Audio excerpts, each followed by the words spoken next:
What's poppin', people? It's your boy almost went with my old intro.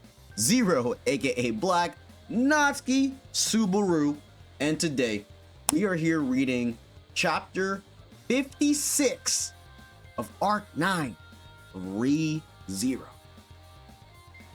We already know how this goes. I'm trying to jump into the chapter. I'm bricked up, you're bricked up. Let's be bricked up together as we read, oh, okay, I had to make sure I was recording. What the fuck? A chapter that people have been saying has a very interesting ending. Let's jump into it. All right. Subaru would not be there. Frederica would not be there. Amelia would not be there. Beatrice would not be there. Meili would not be there. Ram would not be there. Rem would not be there. Ryuzu would not be there. Anna Rose would not be there. Garfield would not be there. Otto would not be there. Klein would not be there. Roswell, well, that could wait for now. But everyone would not be there. That's awesome. That sort of thing is it's horrifying. If her original self was the one who had never met the people she loved, and herself that was standing here now was the result of some collision of fate, then she was truly glad she had strayed off from it. As a result of taking a route that was not the original, one after another, she had been subjected to difficult experiences, painful experiences, sorrowful experiences, bitter experiences, experiences that made her think she was going to die, and experiences that almost made death seem like the preferable outcome. But beyond even those thoughts, those tough experiences she had been put through, there were things she had been given, things she had managed to grasp for her own. Hence, Petrolete believed this from the bottom of her heart. Even if I could redo my life over and over, I still choose to stray from the original. That's fire. Then I meet you again and again, just so I could tell you this. That person who knows the same suffering as you, despite looking so pained and so anguished, is still wishing upon the stars after all. Petrolete would. God, Buddha, Adlagna, for as long as I live, I hereby vow to never see off another's departure. With a sharp exhale, she kicked off the rocky ground, running with reckless abandon. Correcting her form, leaning forward, getting off to a start so ideal that it even amazed herself. She ran faster than she ever had in her entire life, and ran and ran and ran.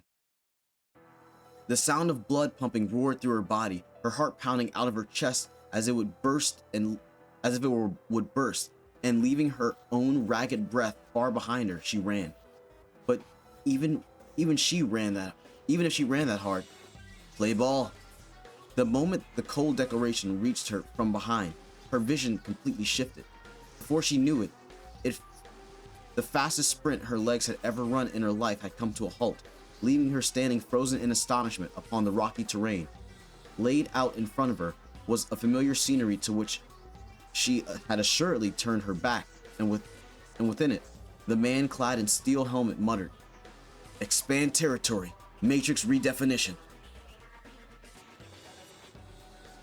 That was the signal of the man, with the face concealed behind the helmet of jet black, and commenced some undertaking by use of his authority. The span of time would always commence with a declaration of his, followed by her allies within her field of vision, knowing nothing of that man's undertaking, fiercely raising voices that shook the air. "Let's get him, you bastards! Yeah!" Centered around the battle cry of the courageous young girl, the group's morale swelled to a zenith and exploded. Spurred forth by that moment, they all charged at the steel-helmed man in unison. But it was no use. The result was plain to see. Their outstretched hands could not reach the other party no matter what they did. As though a thread had snapped, all 37 individuals collapsed on the spot. It appeared as though they had all collapsed at once, but by carefully observing the manner in which each and every one of them collapsed, he had long since figured out. I was like autopilot reading. Holy shit.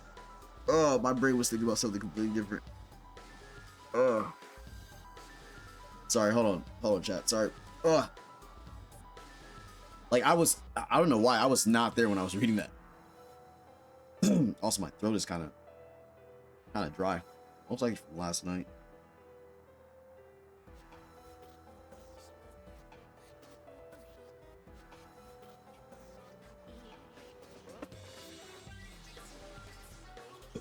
But by carefully observing the manner in which each and every one of them collapsed, she had long since figured out that it was the way they fell actually had a very precise order to it. But then again, there was only a difference of around 2 seconds between the first and the 37th person to fall. There was no room to interpret in those brief few seconds, and any attempt to do so had ended in futility. It's not like it was futile. Learning that a method isn't going to work isn't futile. Subaru? Yeah, it sounds like Subaru. Harboring such a bleak sentiment, her eardrums were thus struck by a voice. No, it was not her eardrums. This voice was not one delivered by vibrations in the air, so it was not her eardrums that had resonated. If it were not her eardrums that had resonated, then just what in the world had it been? It's a given, isn't it? It's the heart. The heart. Yes, that's it. That's right. It was because her heart had resonated that she had been able to hear it. Her heart still had enough leeway to resonate. As proof of that, he was there. And also, mustering forth the name of his... Subaru. Yeah, I'm right here, Petra. Petra. Ugh. Sorry, getting comfortable. As those lips of his called out her name, she breathed a sigh of relief. That was right. She was Petra Lete. She still clutched onto that, refusing to let go. After all, if that was the case, then, therefore, that was why. It would mean, play ball. Petra Lete had no choice but to continue in this tour of hell. God, Buddha, Lagna, for as long as I live, I hereby vow to never accept the charity of another. Expand territory. Matrix redefinition. Play ball. An interval commencing with that declaration and concluding with that proclamation. Just how much time had Petra spent trapped in this loop exceeding not even a single minute? Though, not even a single second had passed.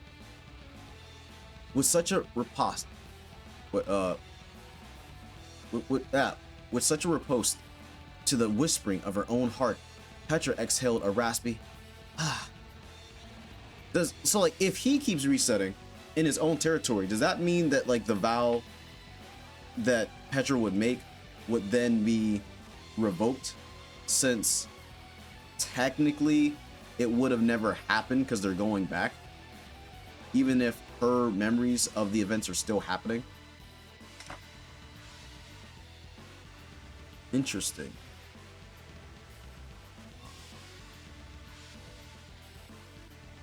Even she found it to be a terribly cynical mutter, one of self-ridicule that seemed to despair over the world. To think that she could utter a voice clouded by such deeply blackened emotions, it was a shock to even herself. But it was certainly neither some sort of mistake nor a matter of having misheard the voice of another. After all, in this place, the only voices present are mine, those people's, that man's, and Subaru's. Flopping down on her backside, Petra pressed her forehead against her knees and grumbled so. Before her eyes, the group of 37 people attempted to charge at the lone helmet man, and once again did the moment unfold, in which they were all dispatched with nary a sound. How fast is it happening that she can't just like tell everyone like stop, regroup or something, you know? Truly, they were all out of their minds. Why couldn't they just understand? Are they all just slow in the head? Why do they keep charging straight ahead without any strategy, even when it's clear they'll be taken down? See? there it happened again. Everyone was falling down one after another. An all too familiar sight. One far more absurd than, oh my god. One far more absurd than the figures of villains that would be defeated incessantly by champions of justice on the morning hero time on TV. Over and over and over and over and over and over and over and over again. How stupid. There ought to have been clever individuals in their ranks, yet why? For what reason did they have no strategy? Even though they had been defeated time and time again, why did they not consider trying out any different approaches? She knew. These people were unaware that they had already been defeated countless times. They had no idea that they were being defeated over and over again, nor did they understand that they would only continue to be taken down over and over again. If one knew not what lay ahead, then there was no avoiding being engulfed by that predetermined progression. She was just venting her anger towards them. It was unreasonable. It was illogical. She knew that. She knew that. Or, she knew, but even so, you're all grown-ups, so just do something about it already. Or just do something about it already. God damn it. Ah.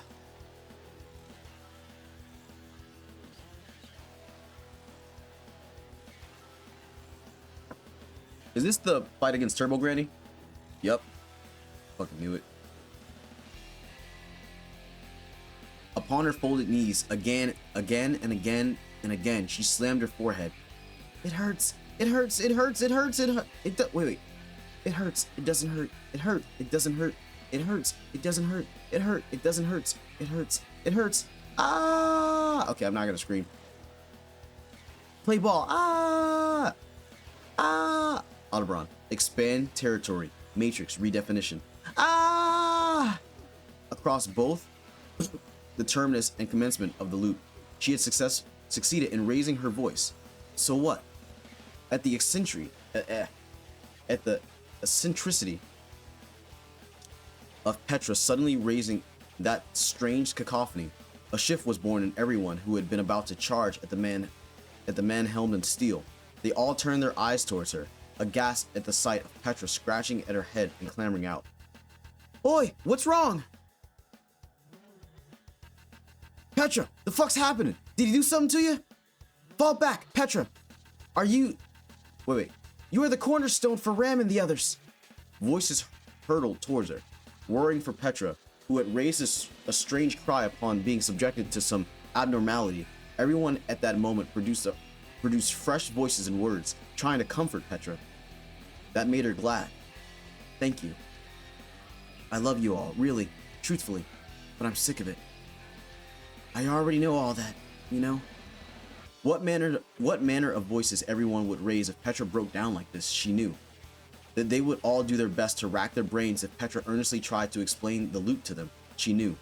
The fact that everyone would lend an ear if Petra proposed that they all run away and scatter through compression, she knew. She knew all of it.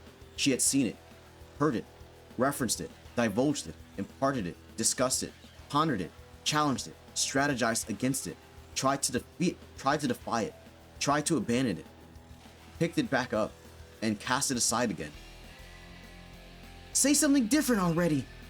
Show me something different already. Be different already. Different from just now, different from before, different from what's next, different from this time. Just do something different already.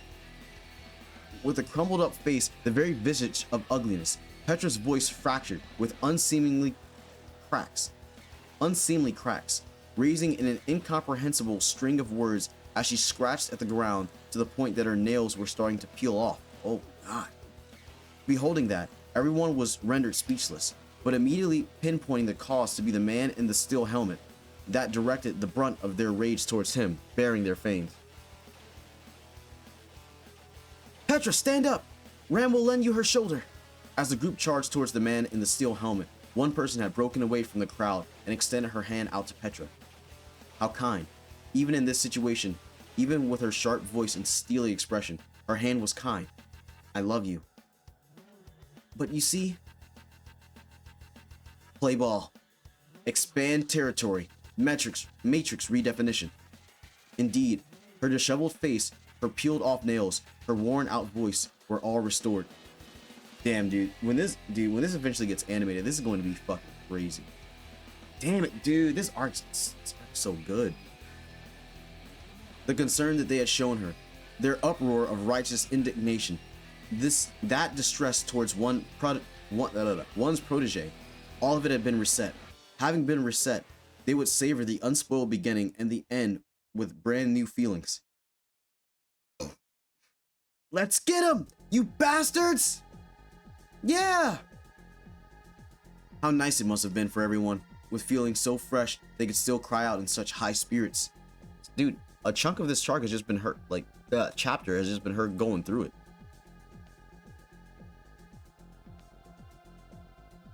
But she could not. She couldn't. She had tried to do her best with them and had done her best with them over 100 times, but that would change nothing. Everyone would still collapse so selfishly before her, with their eyes going white. It was truly unfair. Maybe I should also get a bit unfair. With a pout upon her lips, she blurted out such words. As she did so, everyone had already gone Betty by before Petra. The man approached with disorderly steps as he fiddled with the metal fixtures of his helmet. Then, leisurely, the man reached the very hand that had been fiddled with those fixtures towards Petra. This was just a passing thought. But did he properly take care of that helmet? He would need to make sure to oil it, wipe it with a dry cloth, and do all the proper maintenance, wouldn't he? Realizing that this person had been fighting constantly without even the chance to bathe, she felt a sense of a bit of resistance towards the hand that was extending towards her, but she would endure it, enduring it and enduring it. She waited for this outstretched hand to reach her. It might be harder if she kept staring at him. In that case, she shut her eyes so that she could catch. I'm like nervously anticipating what's going to be next. She shut her eyes so that he could catch her while she did so. All right. 1, 2, 3. Expand territory. Matrix redefinition. Right. Thought so. Even getting caught is no good. Just die already.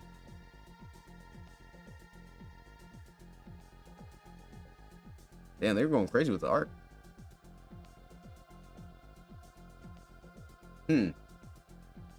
So we see that even if he if he does get her, it's gonna keep going. It's not gonna stop. So at this point, like, I'm curious what can be done.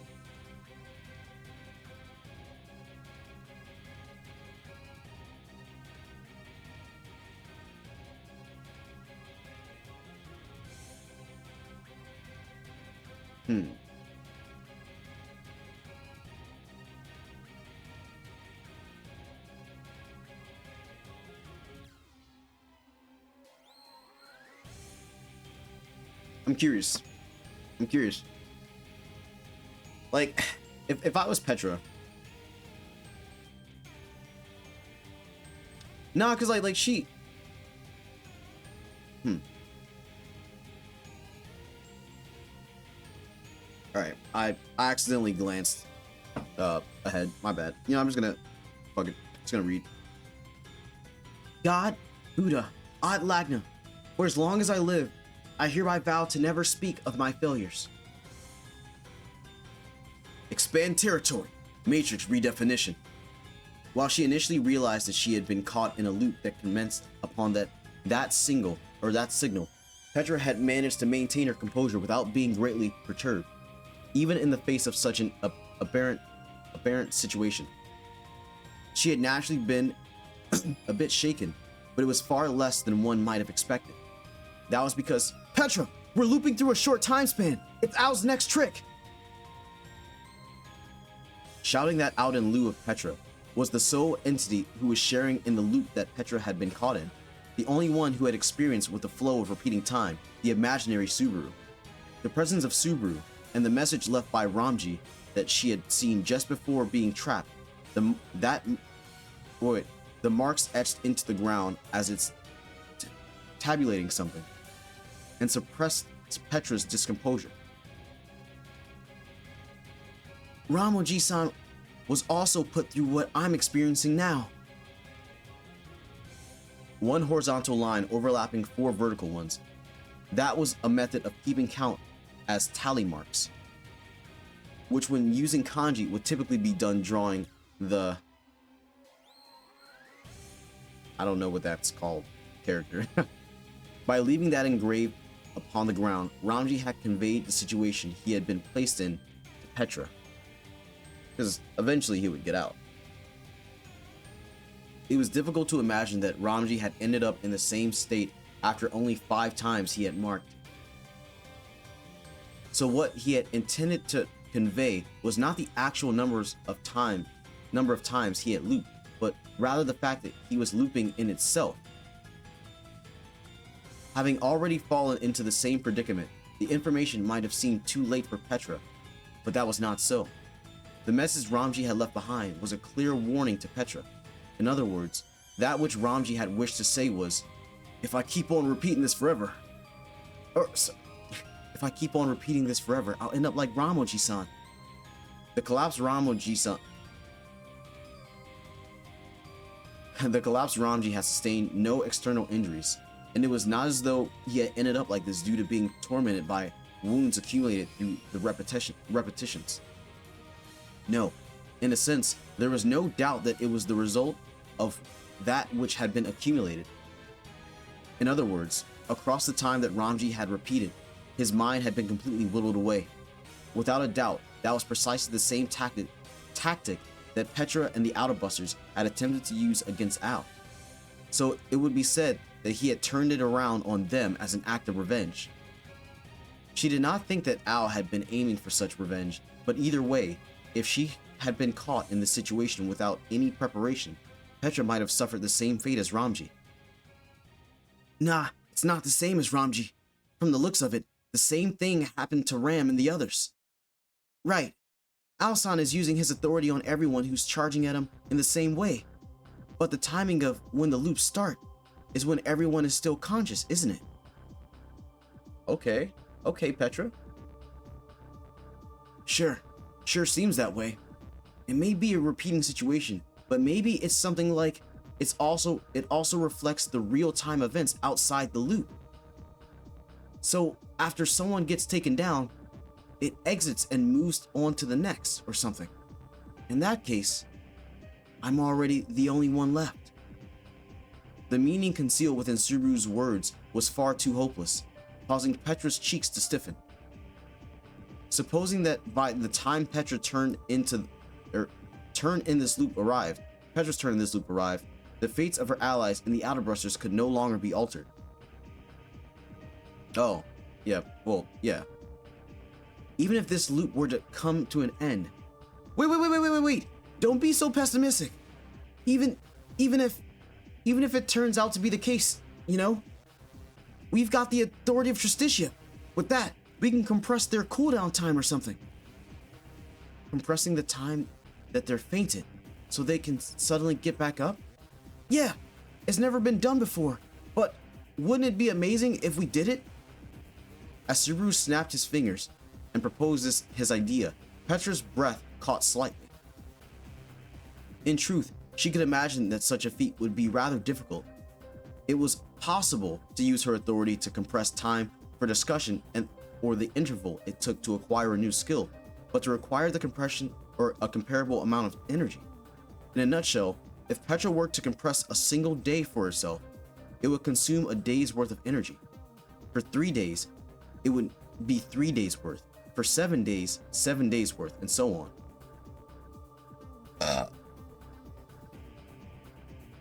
If it required a month, or even somewhere in the dimension of years, to recover a heart worn thin, then there would be no way to supply the energy necessary for compression. Compression was by no means omnipotent. But even if that was the case, yeah, I think it would be really amazing. We might be able to do it. Right. That's why you first gotta drill it into your head. Once you can escape the loop, the first thing you need to do is get everyone back up on their feet. If you don't, you'll be overwhelmed in one fell swoop. As Subaru constructively planned for the events that would transpire upon the loop's nullification, she nodded in agreement with him. Then, looking back, she believed that Ramji had probably thought the same thing, likely even if it wore out his heart. The wise old giant had prioritized inscribing a message into the ground unconsciously by by accreting that motion over and over and over again. He had managed to lock in that action for when the loop had come to an end. In that case, she ought to accept Subaru's plan of deciding on the actions to take immediately after the loop concluded. Only, how many times did Ramoji-san need to reset to ingrain that into his body? Probably not that many times, because like Ram is like really intelligent. I'm sure that because he's the one who figured out that he had the ability to turn back time, that he would have picked up that like, okay, he's getting caught in a loop earlier. Well, I'd say like almost earlier than Petra. That's what like I'm thinking, because Ram has like a very high like battle IQ, obviously. So if he already knows that he's in this situation, then he kind of like be like preparing for it, like, and preparing what to do when he gets out of it. So like that makes sense. That makes a lot of sense.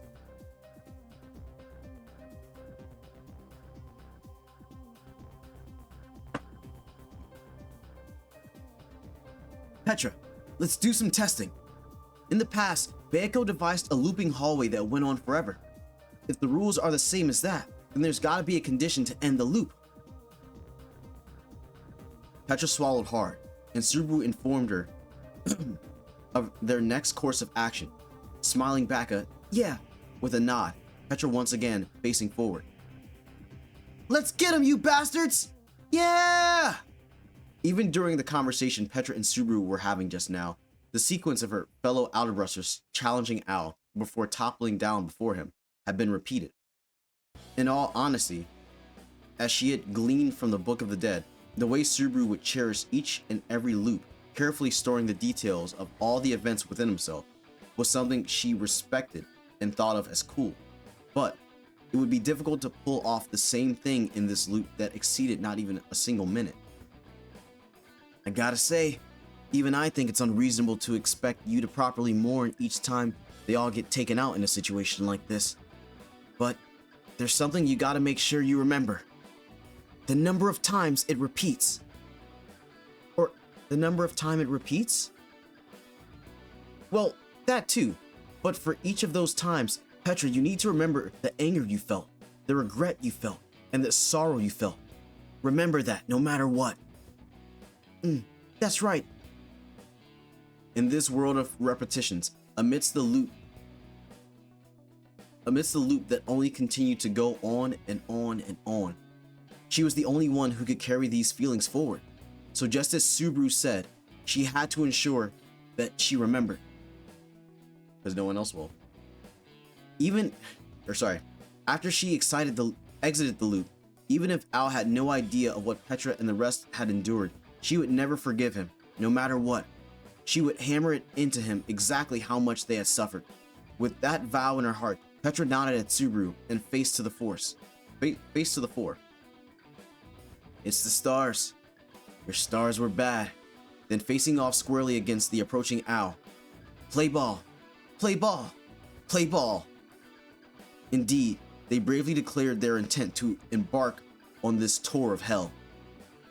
God, Buddha, Ad Lagna, for as long as I live, I hereby vow to never let anyone tie up my hair.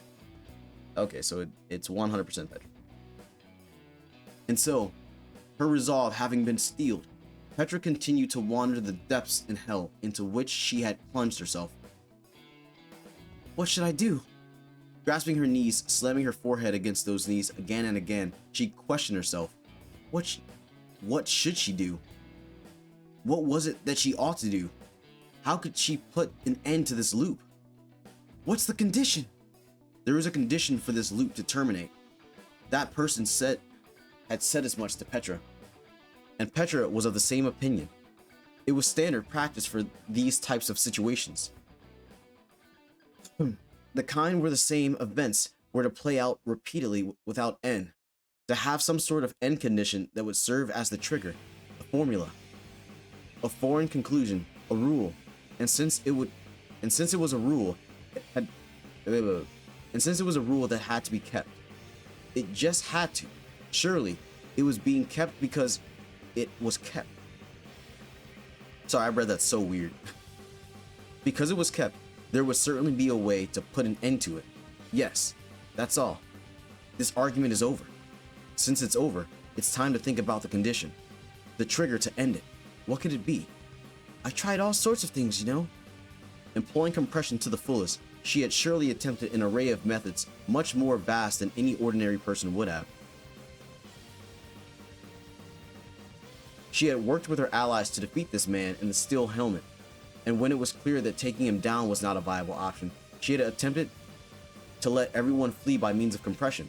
Of course, Petra had also tried getting herself as far away as possible, tried deliberately letting herself get caught by the outstretched hand of the steel-helmed man at the end, and she had even tried leaping straight into the arms of the man in the steel helm in her own accord. It had all been for naught. Considering the possibility that one of her allies might have possessed some method of breaking the deadlock, she had even tried discussing with each and every person, deeply probing all of their individual circumstances, laying bare their secrets, hearing all about their family situations, upbringings, and hometowns, and finally sharing the sorts of things that people would typically not even disclose to close friends over 10 years. It had all been useless. Damn it! Bro, like, she was fucking pulling out all the stops. Dude. Petra's goated. I mean, like, she's already been goated.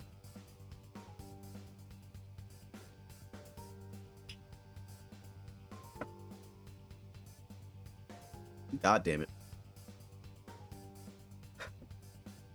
Wondering if the correct answer was perhaps to approach the steel man, she had tried speaking to him, tried giving him the cold shoulder, tried winning and losing against him in a one-on-one fight with one of her allies, tried winning and losing against him in a fight without using compression, tried running away, tried mocking him, tried lauding him, and had tried singing. It had all been meaningless. So then, what the hell should I even do? She had done it all. She had, hadn't she? She had done just about every last thing she could possibly think of, hadn't she? Even though she did, had it not all been for naught? Even though she did, had it not all been useless? Even though she did, had it not all been meaningless? Let's get him, you bastards! Yeah! Shut up! Even though they were unable to do anything at all, those spirited shouts pissed her off. If they were going to help, at least. Sorry, chat. Ugh. The least that they can do was not get in the way of her thinking. I'm just venting my anger on them. So, like, dude, like the narration has been really interesting because it's going between like Tape's like typical narration style, but incorporating more of like her inner monologuing as well, or her inner like expository dialogue for what's happening, which I think is like dope. It's just like interesting. I hate this. I hate this. I hate myself. I don't want to have these kinds of thoughts. What the hell's that about? Trying to act all goody-goody? This is the real me, isn't it? Everyone there, I don't even like them or anything of the sort. I just like the versions of myself who seem so unprejudiced and tender and compassionate and big-hearted to be saying that. I love all these people so much. Isn't that right? Shut up, shut up, shut up, shut up, shut up! Right and left, and up and down, and front and back, and past and future and present, and today and tomorrow, and yesterday, and the day after tomorrow, and the day before yesterday. And last year, and this year, and next year, and life, and past life, and current life. And next life, absolutely all of it, everything, everywhere, all at once. And all of everything just shut up. I still gotta watch that movie. I haven't seen that movie yet. Everything, everywhere, all at once. Oof. How many times has it been now? Shut up, just die already. Or maybe I should just kill you. It continues. Thought so.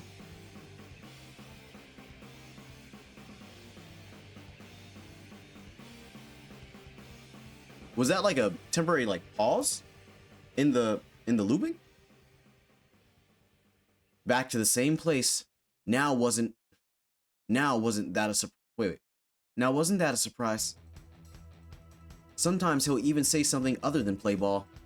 During the loop, since all the others present here aren't simply puppets, they'll react if something is said to them. And they'll respond accordingly if something is done to them. And that wasn't just limited to them. It went for the man in the steel helmet too. Maybe it was obvious, but it seemed the man helmed in steel could tell what she was going through. So what? Even if he knew, this world would end. And when the next one starts, not even he as the instigator would follow her there. Petra was always alone, constantly restarting in the same world without cease. Nobody could understand Petra struggling and suffering. She was all by herself, all by her lonesome, completely alone. Was I completely alone? Subaru, where are you? Petra! The moment she remembered him, as if a flash of lightning, his figure suddenly appeared right before Petra's eyes. Seeing that, Petra immediately knew that he was Subaru, and she breathed a sigh of relief. Everything, damn. So like it's showing in real time like how her brain is, like how she is starting to like fucking falter. Like her needing to just fucking call for Subaru just to get her sense of sanity back is crazy, because she's asking for a construct that she herself created from the Book of the Dead just to like rein in her consciousness, when her consciousness, this motherfucking Subaru's living in their shit rent free. Everything had seemed to be on the verge of blurring and fading away, slipping from her grasp. But even so, it was not as if she had forgotten everything, nor had she been abandoned. Subaru.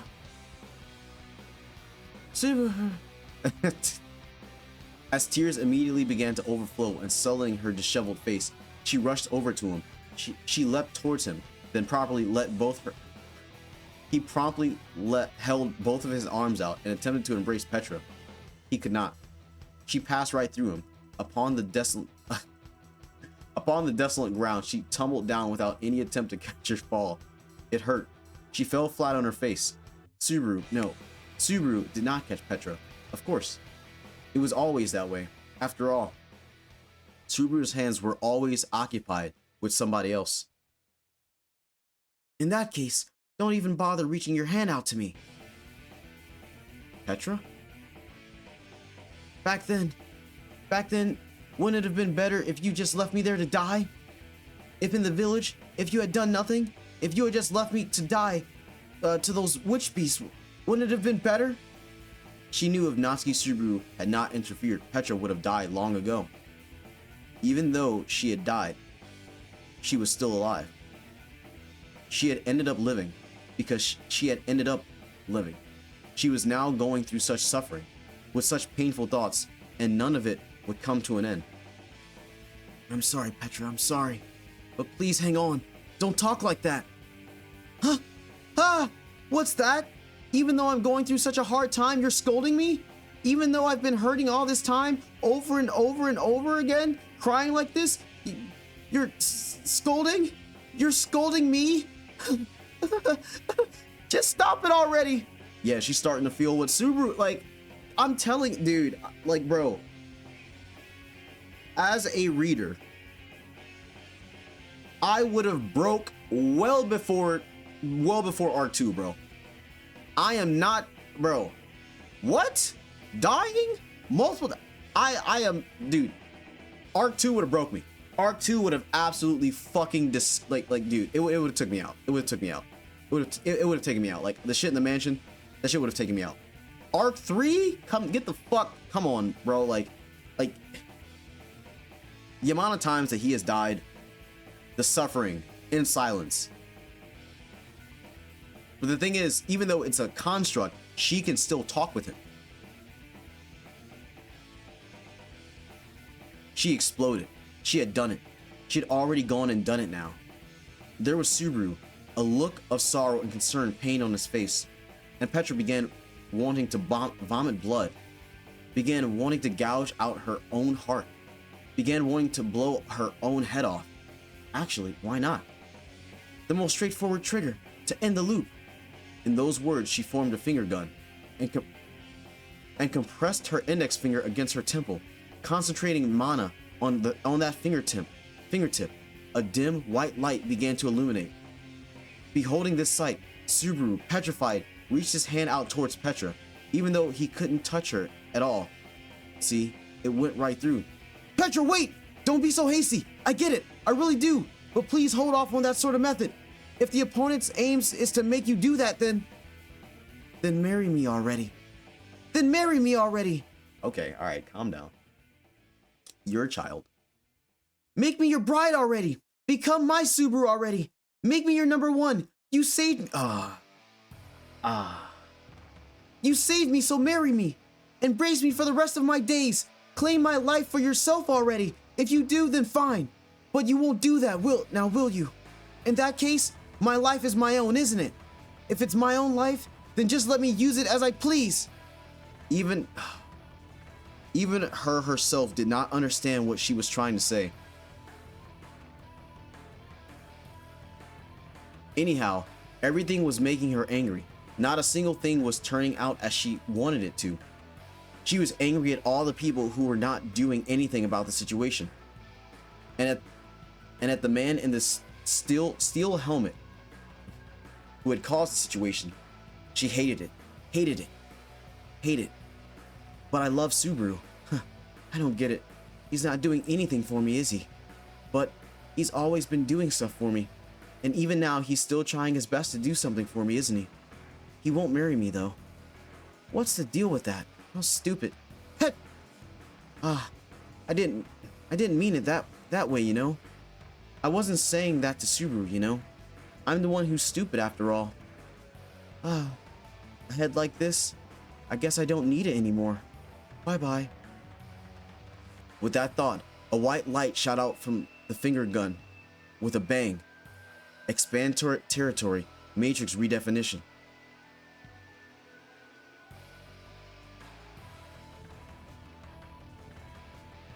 Right. Thought so. Ah.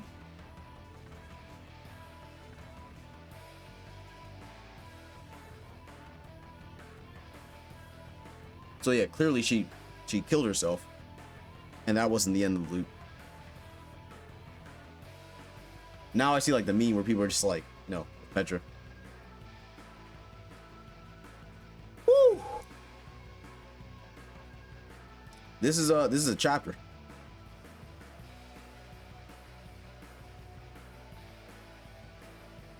This is a chapter. God, Buddha, Lagna. For as long as I live, I hereby vow to never hope for fortune's favor. The Witch of Tristitia, Petra Lete, had confronted the battle with an unshakable resolve. The witch factor she had received from Klein and the possibilities of the authority of Tristitia it invoked were so extraordinary that it made her believe no power in this world could match this authority's efficacy in rigging the game in one's favor. So naturally, in order to wield such power, worthy compensation was required. As that saying went, with great power comes great responsibility. Maybe it was a bit different. Okay, all right, okay. Like I don't know if this is like I don't know if these translations are like extremely on the nose, like or if they're just using like equivalent like I mean like I know that Tape does reference he does reference real world, like, pop culture and media, especially for the time. And obviously, like, as he's writing this concurrently, like, he's writing this in the 2020s, so you know, they're like, the references are like fun. That's all I'm gonna say.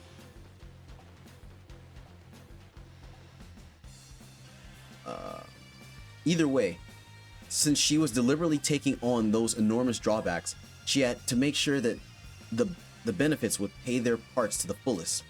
If she could not manage that much, then Petra, having resolved to keep lying even to her loved ones, would never find peace. I'm glad Frederica Nesama isn't here. If Frederica had joined the Out-of-Busters, Petra was not sure if she would have been able to keep up the lie. Rather than it being a matter of Frederica's insight, Petra was simply weak to Frederica. In Frederica's presence, Petra's heart lay bare. She owed her too much love and respect to be able to hide anything. Surely, she would have ended up pouring out everything she felt in her heart, crying, depending, and clinging on to Frederica. So Frederica is basically Petra's Rem to Subaru.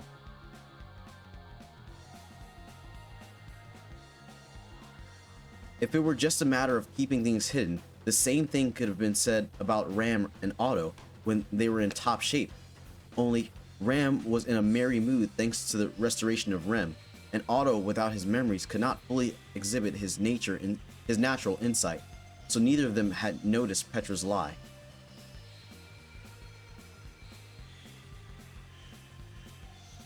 I wonder exactly how much Kleiny-sama knew about and still chose to overlook. Age unknown and motives unclear, yet still believed to be an ally at the very least. It would it would not have been strange if Klein had entirely seen through all of Petra's intentions. But on the other hand, perhaps it would not have been so strange for him to be completely blind to the subtleties of the human heart given how close he was with Roswell.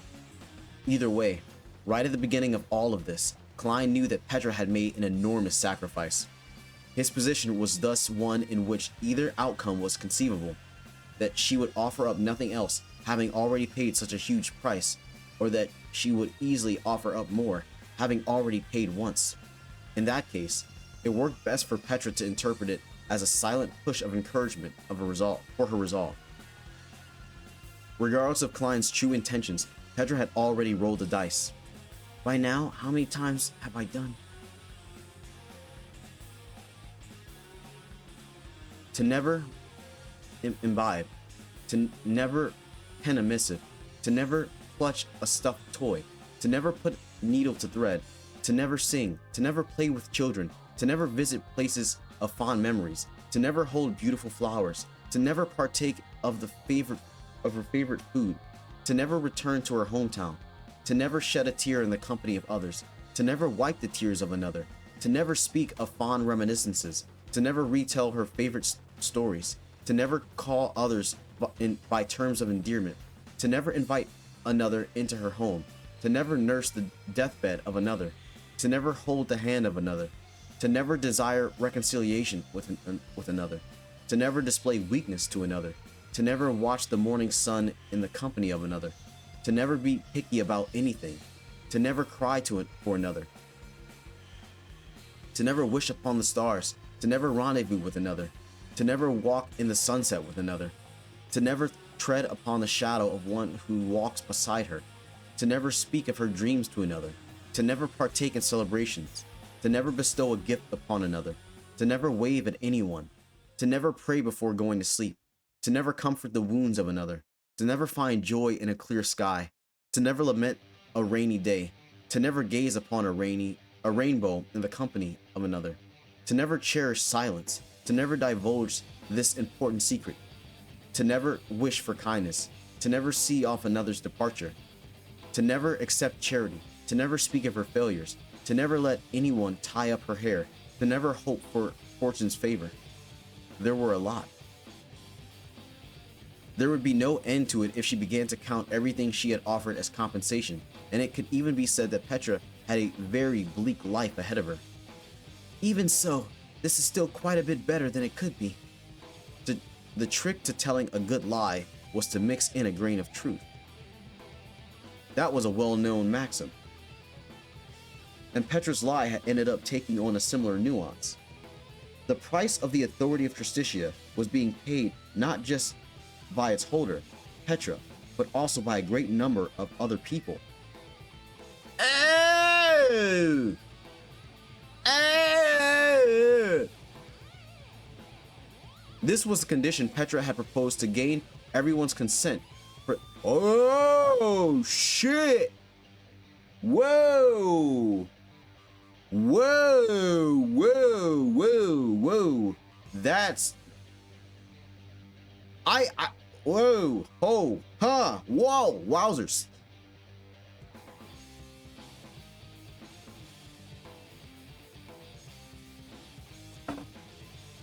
Oh, wow. This was the condition Petra had proposed to gain everyone's consent for her to take on the witch factor. However, this method could only compensate for compressions focused on the authority's effective target. If Amelia desired a compression to move herself...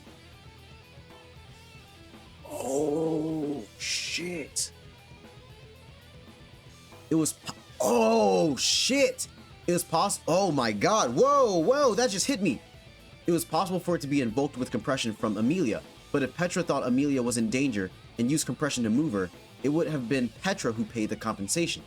This was something that only the holder could have been aware of. Every little conference between the Outerbusters, when she tossed Al to the Axod Canyon together with Amelia and Rem, whenever she promptly withdrew her allies out of sticky situations, when she had compressed everyone's vehement pain into a single instant, Petra had been the one to pay the compensation for all of that. She believed that the more precious a sacrifice was, the greater the capacity would be for the effects of the authority of Justitia. Whenever it influenced the world, it also weakened Petra's own ability to interfere with that world. If Petra were to ever simply offer up her entire life, the witch factor of Justitia would likely bring about an even greater power. But I won't do that. Even if the authority encroached on Petra Lete.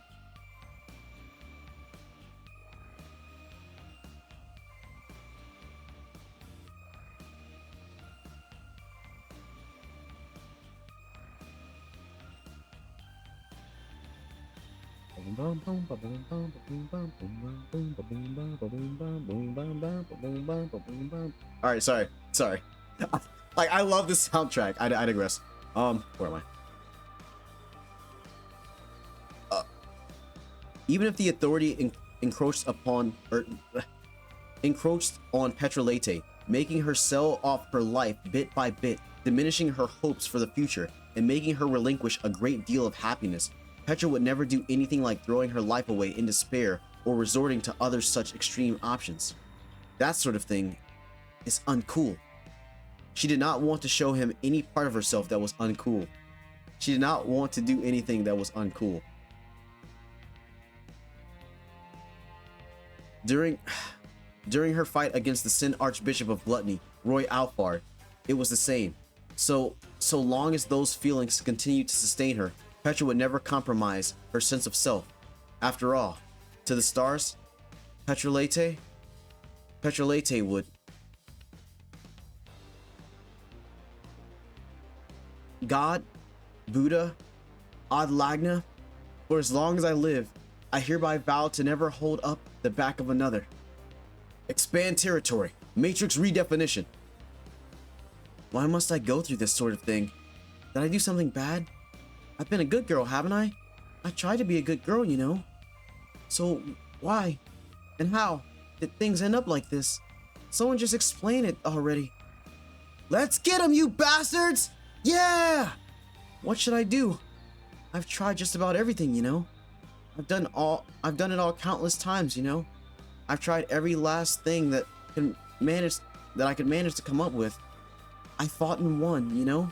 I fought and lost, you know. I fought and let him die, you know. I fought and died, you know. I died without fighting, you know. I ran away, you know. I shed tears, you know. It's the stars. Your stars were bad. I tried dying so many times. I tried finishing him off so many times. I tried running away so many times. I apologized to him so many times. I raged at him so many times. I cried to him so many times. It was all so scary. It was all so painful. It was all so agonizing. Play ball. Thought so. It never ends, does it? He won't let it end, will he? Even now, in this moment, as he listens to my weeping, he refuses to show me any concern. And he'll just end up forgetting after 10 seconds anyway. It's not that he'll forget. He'll just cease to know. He'll leave me behind. He'll leave me, and only me, behind. Expand territory. Matrix redefinition. I'm sick and tired of it. I hate everyone. I hate them. I hate them. I absolutely loathe them. Why won't they try to help me? Even though I'm crying out as hard as I can like this, why won't they? It never ends. It won't end. And he won't let me end it. Even now I'm still, let's get him, you bastards! Yeah! Even if I weep, even if I scream, even if I clamor, even if I curse, the same events will just endlessly repeat. Amazing. I was mistaken. I was so conceited to think that I might be able to do something about this. My reliable, even though they won't do anything for me. Well, whatever. My reliable allies. Just who were they again? That woman and the like. They're all supposed to be amazing. So then why couldn't they overcome this? It's the stars. Your stars were bad. But here's the thing. I know. I've known all along. After all, it can't be helped. More and more, I'm becoming unable to think straight. I'm losing all interest in the things happening before my eyes. That's not it. It's not that I'm losing interest. I'm just trying to distance myself from it all. I even know the reason why. Play ball. After all, I don't want to hate everyone or anything like that. But whenever I think about everything else, I just end up hating them all for not doing anything for me. So I'll stop.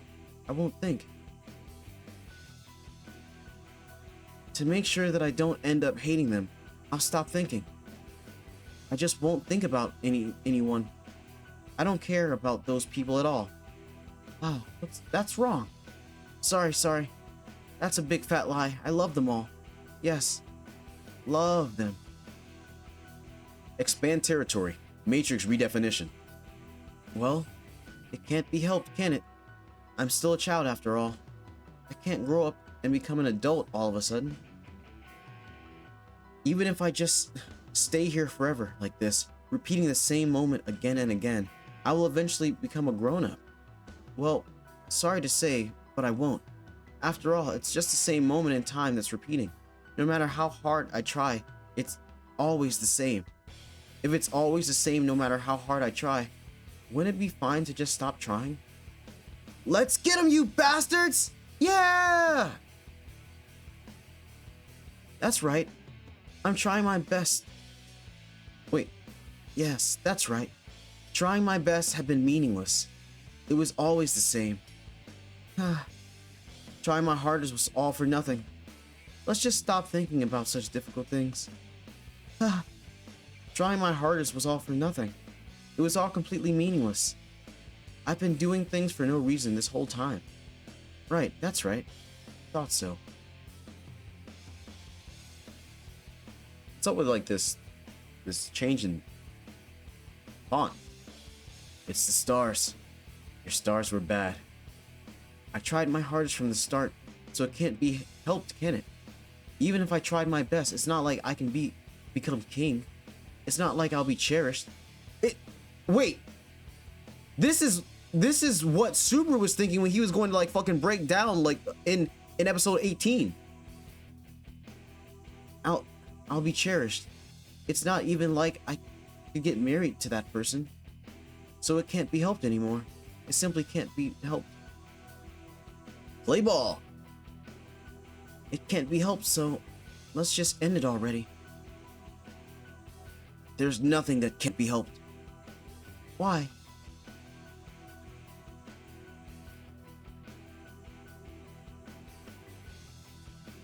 Bro, I'm going to fucking cry. I'm going to fucking cry if this is what I think it is. Giving up isn't easy, is it? But it can be easy. Why? What for? When your heart folds, or even when you die, those are nothing but scratches. Why? For what? You're really still saying all that? That's why. Why? What for? You're really still saying all that? What then? That's why.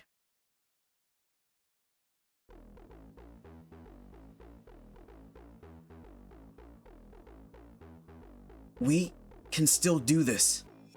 It'll be a piece of cake. Really. He's such a bad liar. Thought so.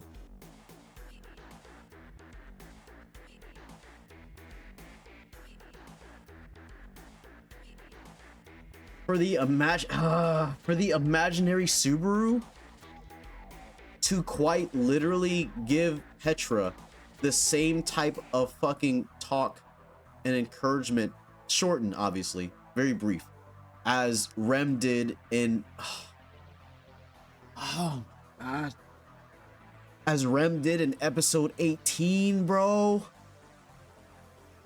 God damn it. That shit is so fucking good, bro. And I saw that shit. I saw that shit coming. I just didn't want to say anything when she was starting to lose it, bro. God, Buddha, Ad Lagna, for as long as I live, I hereby vow to never give up.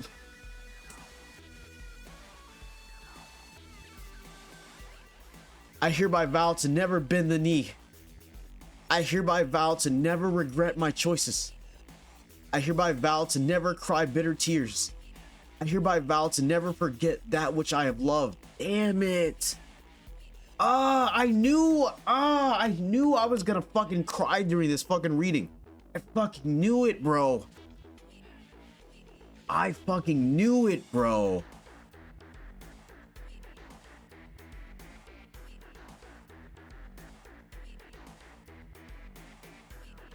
Dude.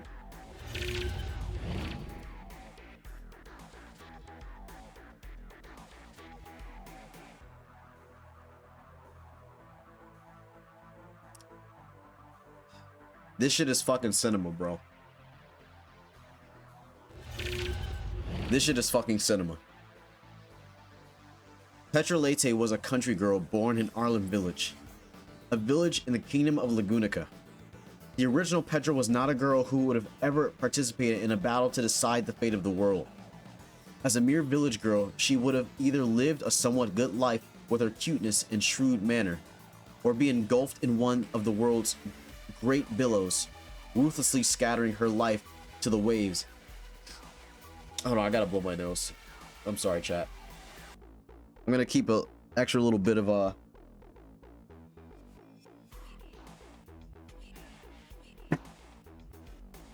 I'm gonna keep an extra little bit of tissue next to me, because, like, god damn it.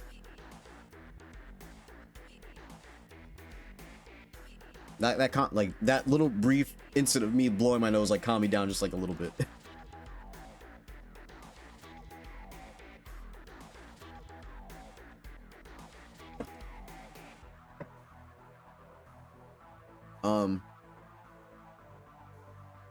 Where the fuck am I? Sorry. As a mere village girl, she would... Okay, wait. That was all she had been. But straying off the original route and getting to know her current self, Petra had a thought.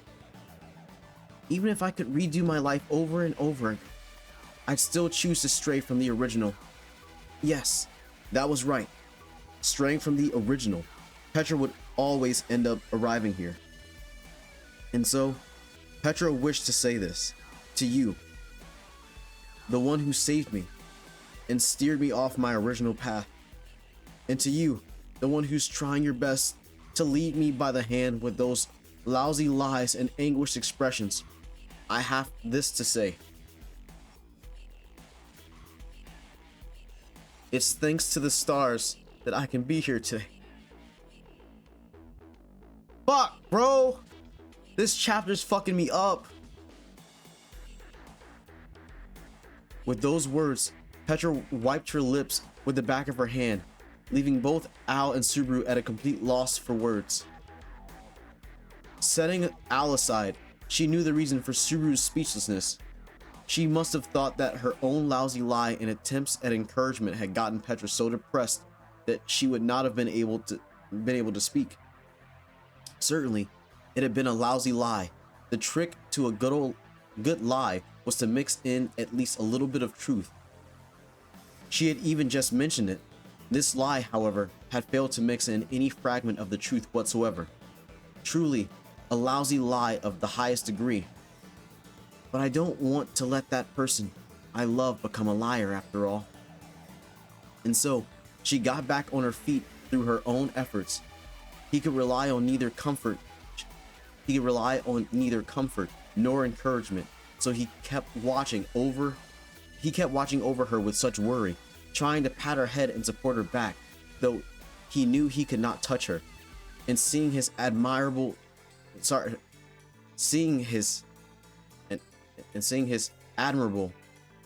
desperate appearance, she finally thought to herself that there was no helping it. Falling in love was her weakness. The person I love isn't a liar. After all, she had stood up like this.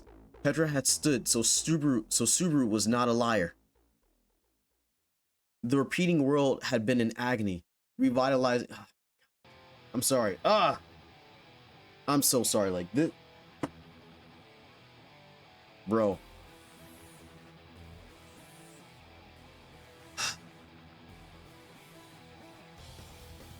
What? Fuck. And wait. Revitalizing a heart that had come so close to dying was no easy feat. In fact, it was the most difficult thing she had ever done in her entire life up to this point. But she stood. She had gotten back up, because right by her side, there was a person who always believed in the weak, pathetic, and clumsy Petra. There's not a single thing bad about my stars. Amazing. The fact that I have to try my hardest no matter what is tough. Even though I'm usually pretty clever, even though I can usually succeed at anything right away, living up to this person's expectations is really tough. But even when she found herself in a hell so terrible that it would have crushed the hearts of anyone else and left them unable to stand. A hell that made her go through the same moment, however many hundreds, thousands, tens of thousands of times. This person continued believing in her for no good reason whatsoever, saying, "Petra won't lose!" So she had no choice but to push forward. If Natsuki Subaru believed that Petra Lete was a girl so tough that her heart would not break even after looping tens of thousands of times, then she would make it so. You see, isekai girls need to at least be able to make miracles happen on their own, or else they won't be able to get by. After all, if she had never strayed off the original rails of fate, she would have never even met the person she now adored from the bottom of her heart. Ao-san, no matter how many times this repeats, I think it's pointless. Having interrupted his signature phrase about blaming the stars or whatever, Petra declared thus toward the silent Al. This was no bluff or brave front, but rather Petra's true beliefs. Even if this interval repeated far beyond the realm of tens of thousands of times and entered the realm of billions or even trillions, it would not be able to wear Petra down. After all, a girl's love was infinite. If it was no fairy tale solution like that, either. I'm sorry, chat. The dialogue is just like choking me up. I apologize. This is a loop that repeats until your enemy's heart is fully expended, right, Ao-san?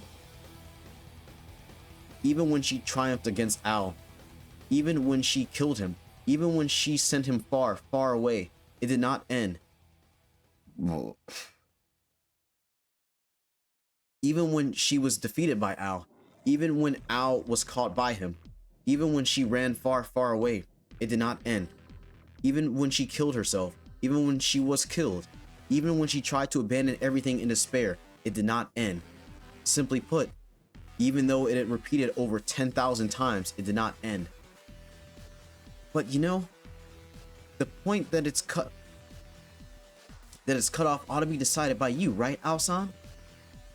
The way to put an end to an endless loop, she could not imagine it being anything other than Ao undoing the territory.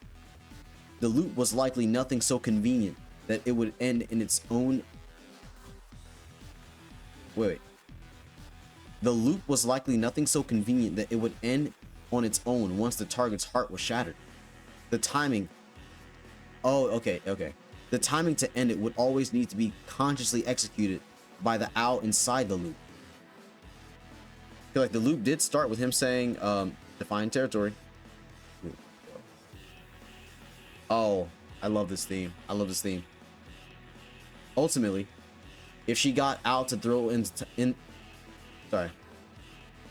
Ultimately, if she got Ao to throw in the towel, then this loop would have ended on the very first go around without even needing to reach 10,000 tries. All that was needed was to make the cautious and cowardly Ao of the initial loop decide to do so. So I'd like for you to cut it off here. Other than me, everyone else has already collapsed. So your fruits of battle should be sufficient, Ao-san. Even if you continue this, it'll just be meaningless. Let it be said once more, this was no bluff or brave front from Petra. Even if this loop repeated for the rest of eternity, Petra's heart would not break. After all, Petra had made her choice. You see, I am no longer able to give up. I can't have regrets either, nor can I cry tears in frustration, and I'll never be able to forget all the people who I love so much. That's the sort of witch I've become. After all, Petra Lete has chosen to become the Witch of Justitia.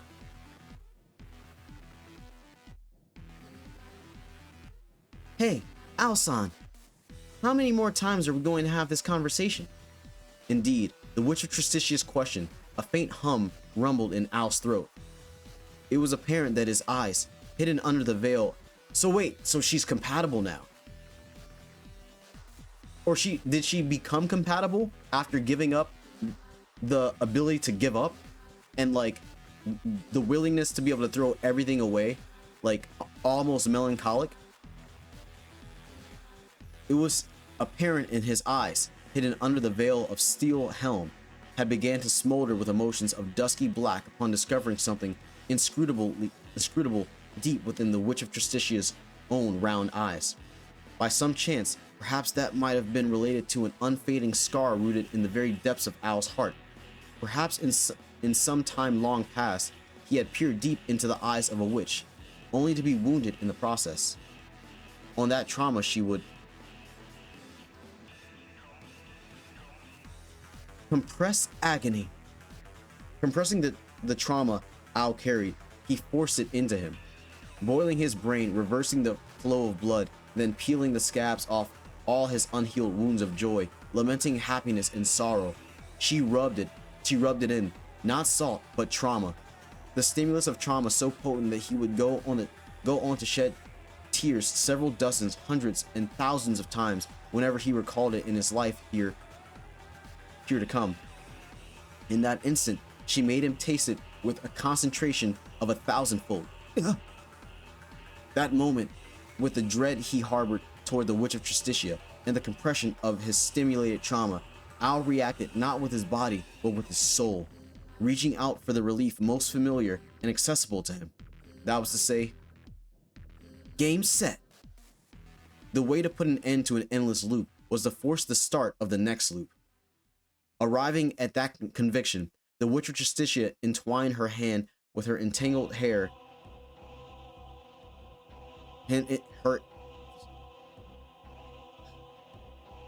her hand with the intangible hand of her beloved, smiling as their fingertips overlapped. How uncool! If it was Subaru, he would have put up a brave front and said that a fractured heart's nothing but a scratch. You are just way too cool, Petra. With a sense of powerlessness, yet brimming with pride, her beloved spoke those words to her. As those words filled the Witch of Tristicia's heart, she continued to face forward. Now then, this was it, the final showdown. Her wounded heart, the weakness that had made her wish to end it all, and the tears she had shed in regret because she had offered all those as compensation. The Witch of Tristitia had not relent until victory was secured in the form she desired. Undoing the territory and tying it up anew, he reconstructed his matrix. That was the admission of certain defeat for the imposition of the territory that ought to have guaranteed a certain victory. But it could not be helped. There was a precedent. The territory could not kill a witch put in a position of aggressor. Of course, the term kill was not something used literally here, as the target was purely restricted to the heart. But having boldly proclaimed that she could endure territory was Petra. No, he could no longer merely call her Petra. Without any exaggeration, she had undergone a complete transformation. The Witch of Tristitia. In the past, the one who had broken through Aldebaran's aggressor of the territory was the Witch of Greed. Thinking back, regardless of whether it was the victim or the aggressor who took initiative over the territory, a bad omen always lingered over Aldebaran's authority as a trace of his defeat in his first battle. Regardless, even now that the territory had been brushed off, Aldebaran still held the advantage in this battle. Aside from the Witch of Tristitia, the Outerbusters who heralded the subjugation of Aldebaran had been wiped out. Unfortunately for them, the abrasions to the heart that came with using the territory were absolute. It was not as though Aldebaran had decided to impose the territory on them with a resolve so tepid as to allow them to escape it by acting or playing dead. That was precisely why he would have been severing one or two of the target's limbs as verification after he decided to transfer the territory onto the next target. Once that continuity did not exist within him, he had no way of knowing exactly how he had ascertained that. But if his current self could think of it, then the him inside the loop would have also drawn the same idea. Hence, he could say it with certainty. Aside from the Witch of Tristitia, nobody would have been able to stand. But that's something she'd also be aware of. If she had stood up, then her other allies would also get back up. Aldebaran could not afford to underestimate the Witch of Tristitia standing before him as the one who would commence action of such a naive assumption.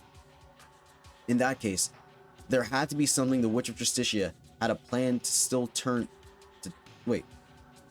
The Witch of Tristitia had a plan to still turn the tables on him.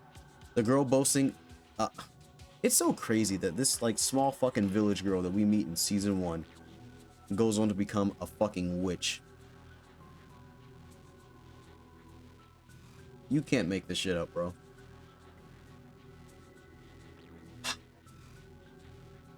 This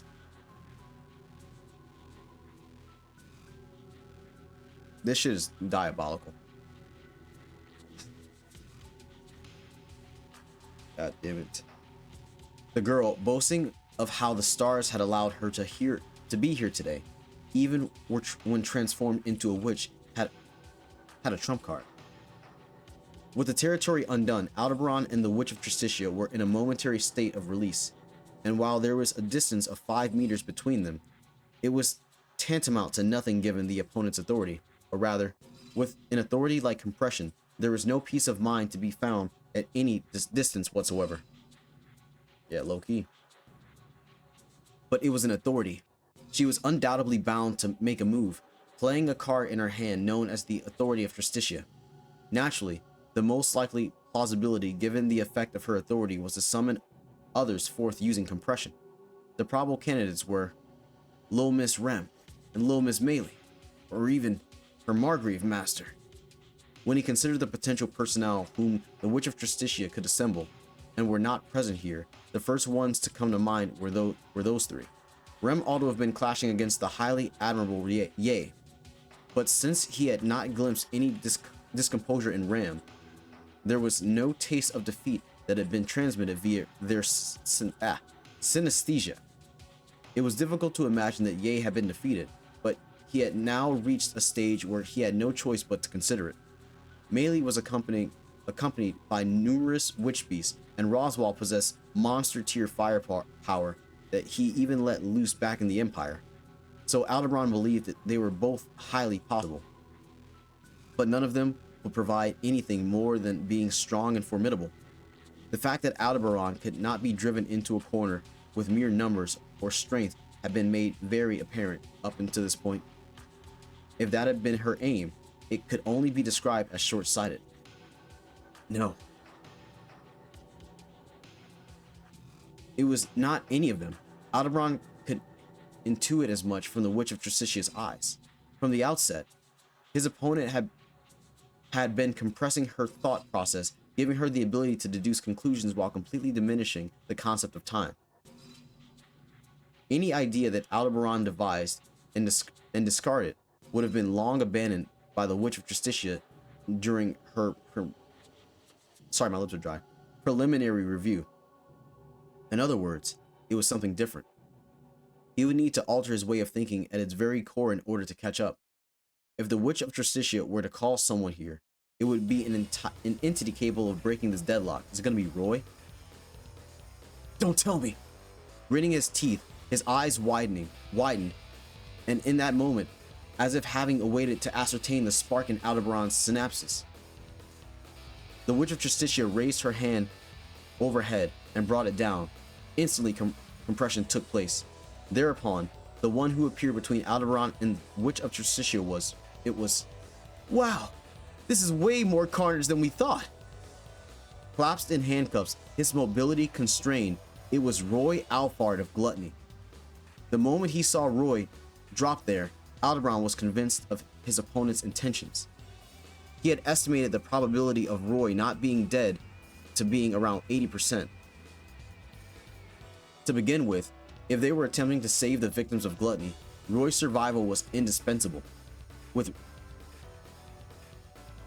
Rem's name having actually been regurgitated, the Outerbusters ought to have been all the more convinced of that fact. Regardless, okay, I gotta get more explanation, but anyway, regardless of how they would get him to cooperate, they would have realized that no negotiation could take place if they took his life. The meaning between 20. What am I what? Brain. Sorry. Apologies. The remaining 20% chance of him dying stemmed from two possibilities. The prospect of a situation in which they could not devise a solution in which they could let him live, and the worry of Roy tending to instigate far too excessively, angering his opponents to the point where being killed would have been unavoidable. Either way, Roy's survival was fortuitous, but his opponent's aim was a problem. Rather than counterintuitively acting to serve the interests of her enemies, the Witch of Tristicia the Witch of Tristicia would have naturally had a reason to go out of her way to summon Roy here. She would have had no... I'm gonna take 5. Like my read is getting cooked. Hold on, give me one sec, chat. My read is getting cooked. Okay, just gonna re-up it. Rather than counterintuitively acting to serve the interests of her enemies, the Witch of Tristicia would have naturally had a reason to go out of her way to summon Roy here.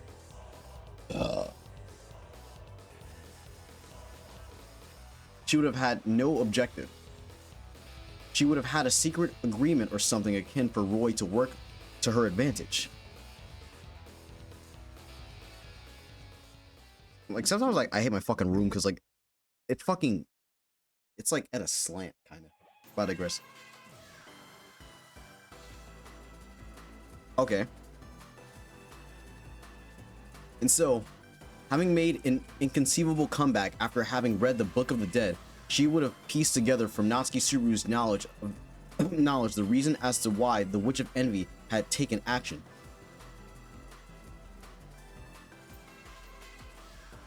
If she could, okay, dude, so much shit just went through my head just now. Is she going to use?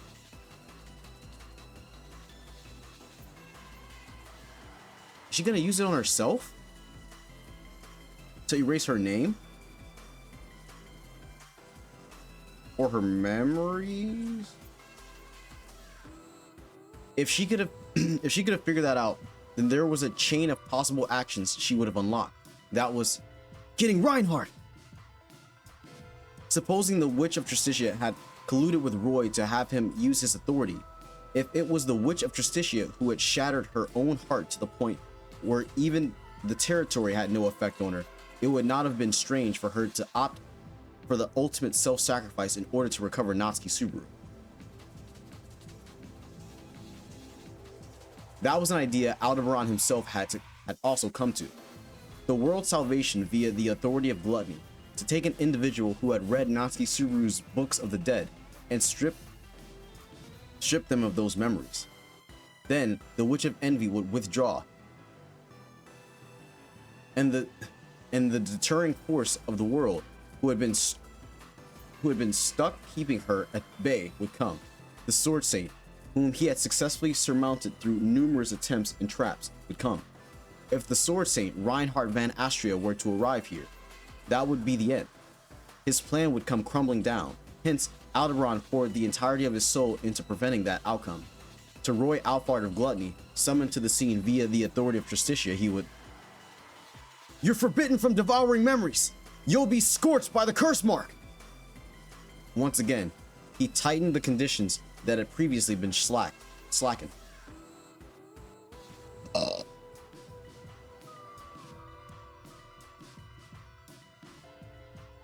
Dude, if y'all aren't hip, bro, Konohana Sakuya, bro, and this design is absolutely fucking godly. Jesus Christ, bro.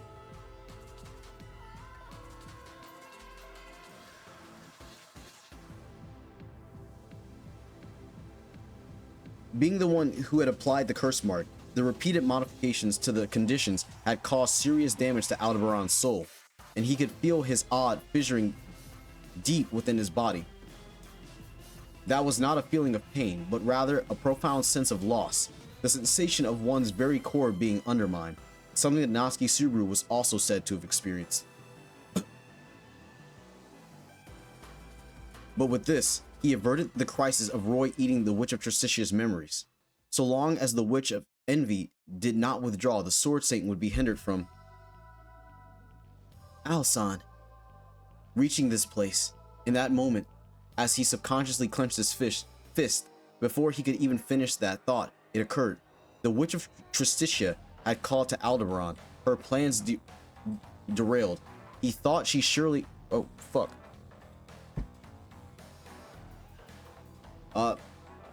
He thought she surely ought to have been making a bitter face, and certainly a painful expression adorned her countenance. But that was not a visage lamenting her own future. It was one that looked at him in pity. As a shudder ran down his body, Aldebaran contemplated the meaning of the Witch of Justitia's expression. But that had been a mistake. Thinking had been made a mistake. Rather than thinking, he ought to have killed himself immediately. If he died now, then no matter what it was, he would have still managed to make it through somehow.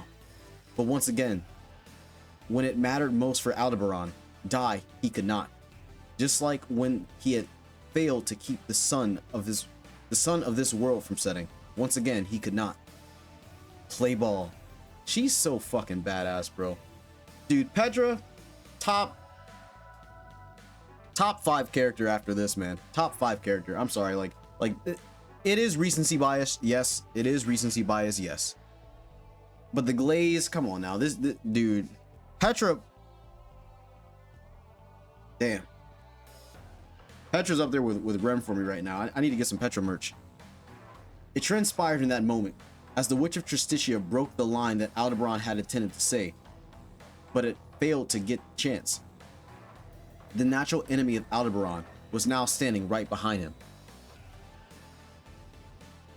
"I think I might know Alsan's weak point," Before the Outerbusters had officially formed, during the strategy meeting held to approach the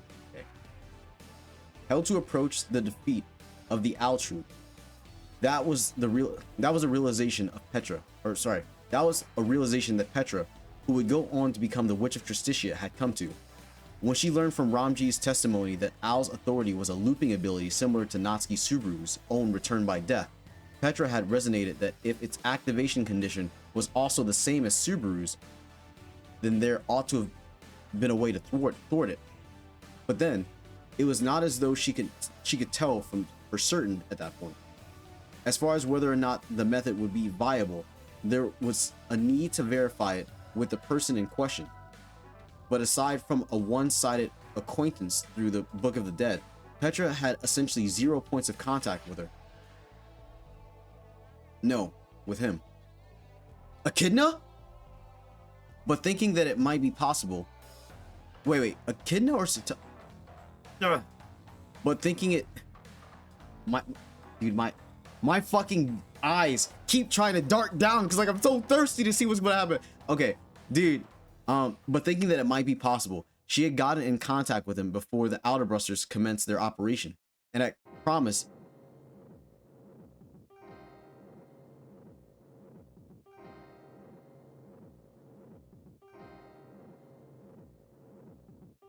that she would only call him to the pitching mound as the ultimate trump card when they had truly pushed Owl to the absolute limit. Thus, play ball. While getting revenge with the declaration that had been spoken to her over and over again, the Witch of Justicia looked at Owl, lying beyond Roy Alfard, who she had situated between them as a decoy. Alas, Owl had acted exactly as the Witch of Justicia had intended. In exact accordance with her wishes, she imagined that if he saw Roy, he would presume that she was aiming to have him employ his authority. This was Roy, who had cut a secret deal with Felt, harboring a rebellious spirit against Owl.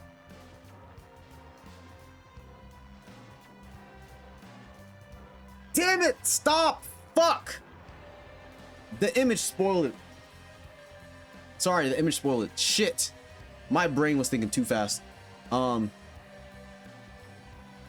If he had come by the opportunity to learn of the fact amidst this turning back time, then she predicted that he would foster doubt towards Roy's intentions.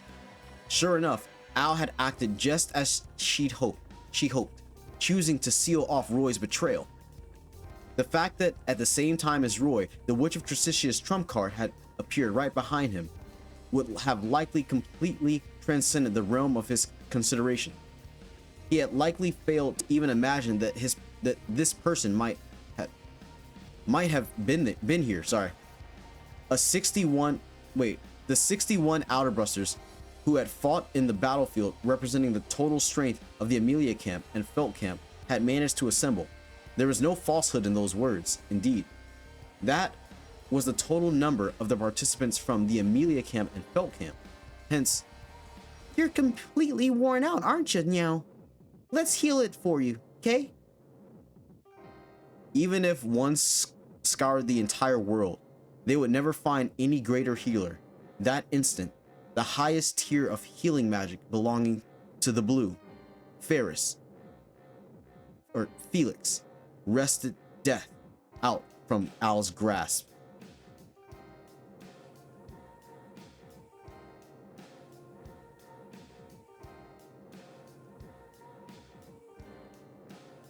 The blue, Felix Argyle, better known as Ferris.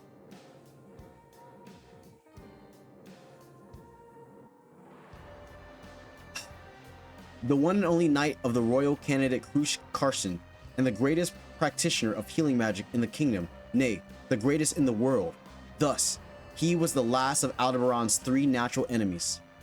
He was the final barrier whom Aldebaran could not afford to encounter, having already set aside Natsuki Subaru and the Sword Saint, Reinhard van Estrella, for the sake of his plan. And so, upon Aldebaran, he applied magic that was tender and merciful, yet undoubtedly cruel. The moment all of his hairs on his body stood on edge, Aldebaran resolutely spun around and, shoving the person who stood behind him, Ferris, to the ground. He undid a packet of poison within his mouth, instantly dissolving on the membranes of his tongue. It elicited a tremendous threat to Aldebaran's facilities of life and would deliver him onto death in a mere few seconds. No longer. The tissue that ought to have been crumbling apart was thoroughly restored, and even the nosebleed that had begun to gush forth beneath his helmet had ceased within a single second. Fuck! On account of this, he created an impromptu stone dowel, and placing it against his own neck, he slashed it with all his strength. Having severed a thick artery, the blood gushed out with terrific force, and with that, Aldebaran's life was under no threat whatsoever. That wound healed instantly, and he felt no more pain than about the prick of a needle. Fuck! Fuck! Fuck! He had been played. As far as he knew, this was the most terrifying, most effective way to seal Aldebaran. The method to seal Aldebaran, or return by death, was nothing special. It was simply to prevent them from dying, and that's all it took. The very means by which to kill Aldebaran and Natsuki Subaru lay in the gentlest hands this world had ever seen. This is the end, Al-san. Indeed, the Witch of Justitia calmly appraised Aldebaran as he lost his composure in such an unseemly manner. He could not die. He could not redo. Seeing Felix on the ground beside him, he considered dispelling the healing magic, but it's not happening. Or do you really want to try having a pointless contest of endurance with Fairy-chan? Felix, whose expression did not budge even with the sword thrust before him, was likewise an individual who had steeled his resolve to take on this challenge. If Felix was applying the same healing magic upon himself that he was currently using on Aldebaran, then no matter how he struggled. Wait, sorry, I got distracted. No matter how he struggled, he had no chance of dispelling Ferris's magic here. In other words, right here and now, Aldebaran needed to decide on what to. There is nobody who can defeat you, you whom I created. Once again, he heard the witch's voice. Just then it happened. A ruinous shockwave was birthed from afar, and with terrific vigor, it swallowed Aldebaran, the Witch of Justitia, and all others present at the final stage in one momentous swoop. That asset was by no means something the Divine Dragon had intended to bring about. With the battlefield having shifted, a clash against the rightful owner of the Dragon Husk unfolded, and upon the perforation of its Dragon Hollow by the hyper magic of miracles manifested by two magicians, the Divine Dragon had made a momentous choice. Sorry, that shit like caught me up. Rather than pursuing its own immediate victory,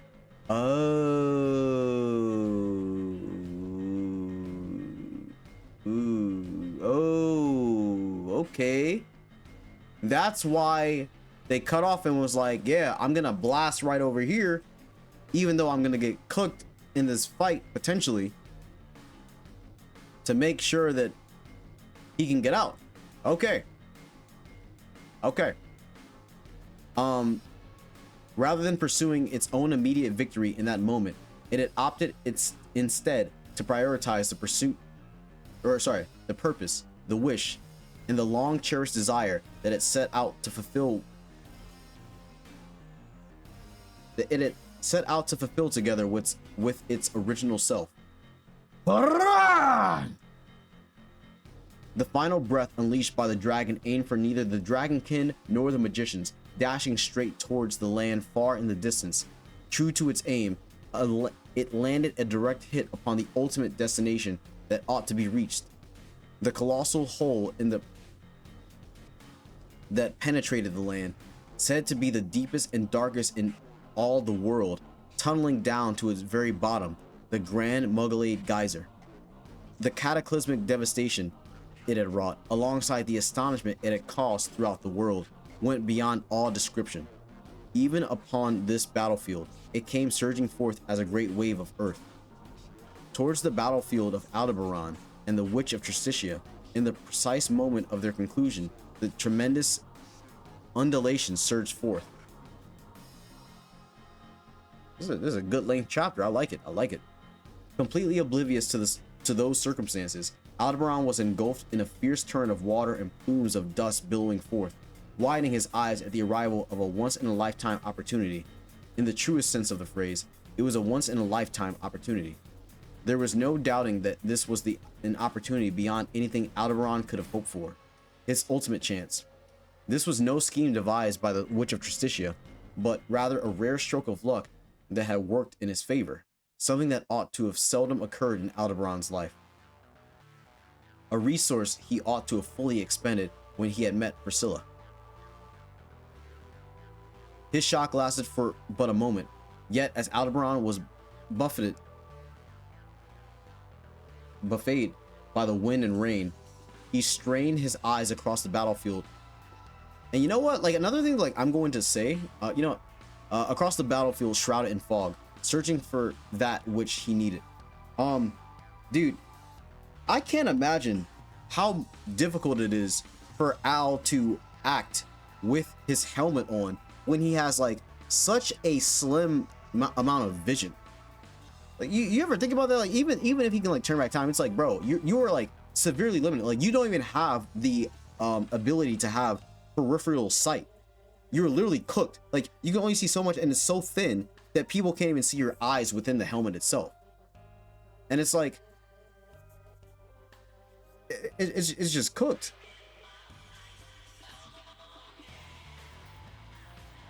I digress.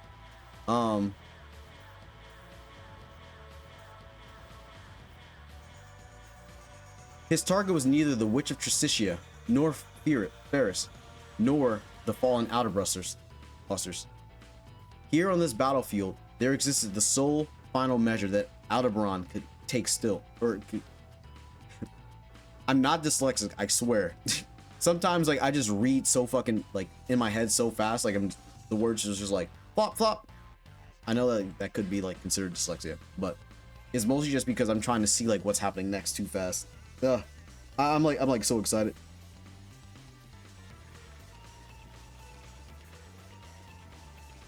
With death obstructed and all his allies lost, it was the final method by which Aldebaran could still fulfill the cherished desire he had strived toward alongside the witch, someone who no longer existed anywhere but within himself. That was Roy. If you're there, then come out and come and eat my name.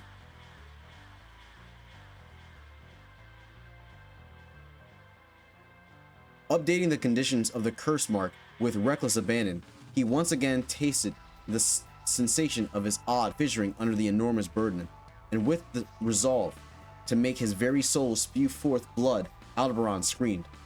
To return this situation to zero. That was the one and only stratagem Aldebaran could still take with his authority having been sealed. By having his name eaten and vanishing from everyone's memories, he would turn it all back around. For that purpose, Aldebaran searched for the revolting form of gluttony amidst the dense veil of dust and screamed, "Eat me! My name is..." Christened Aldebaran, the one condemned to carry the fate of the following star. By ridding the world of Natsuki Subaru, he would grant the witch her wish long prayed. Despite bearing such a destiny, he scorched with yearning for the sun, and as a result, he had lost everything, left as naught but a worthless wrench. That person, his name was Rigel! Natsuki Rigel, sorry. So I did get spoiled this, unfortunately. The foolish star who had betrayed the witch's expectations. It had plunged the sun into a never-ending night. That was his name.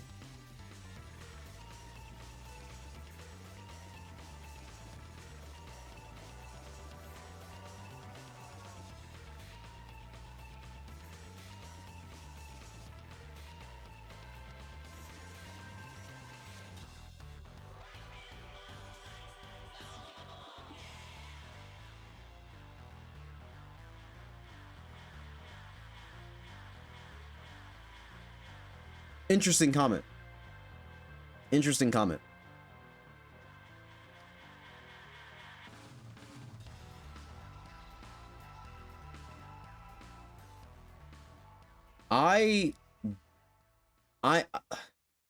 What is Tape doing? Like I don't doubt Tape's like ability. His writing has always been so immaculate. You're not going to immediately understand everything that he's putting down, like for free. Like you're not like, but it's like there comes a point where it's like, okay, like, are you setting something up for you to have to explain it later, or need to explain it later? You know?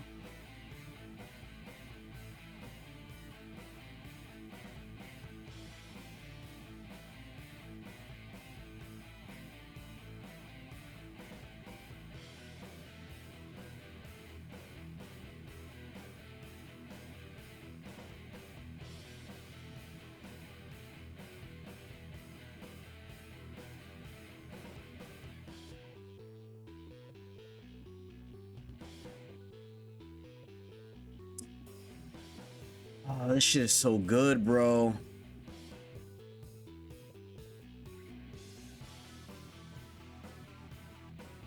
I want to read this next chapter, but like,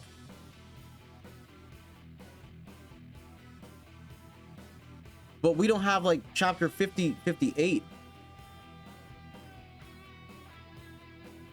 Okay, so god damn, so much happened in this chapter. Like this was a generational read. This was like a generational read. Man, my thoughts, feelings, opinions are like all over the place.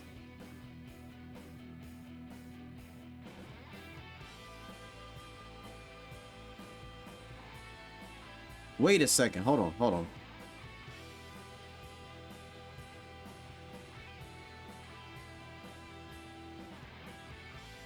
Now, this is not like the craziest take, but could Al actually be Subaru's brother from the real world? Because we know that Subaru doesn't have any siblings. He's the only child. We don't know how much time has passed since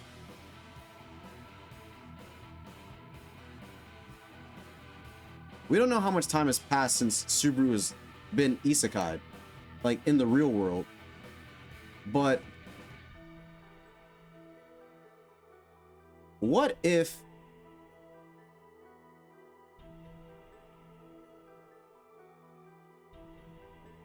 theory, what if Natsuki Rigel also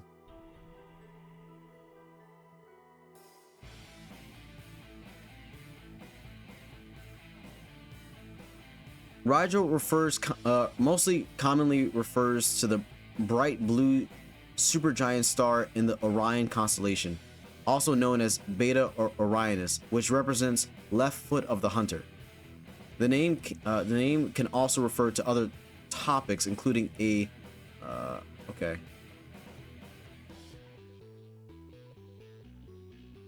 blue supergiant in the equation constellation of Orion.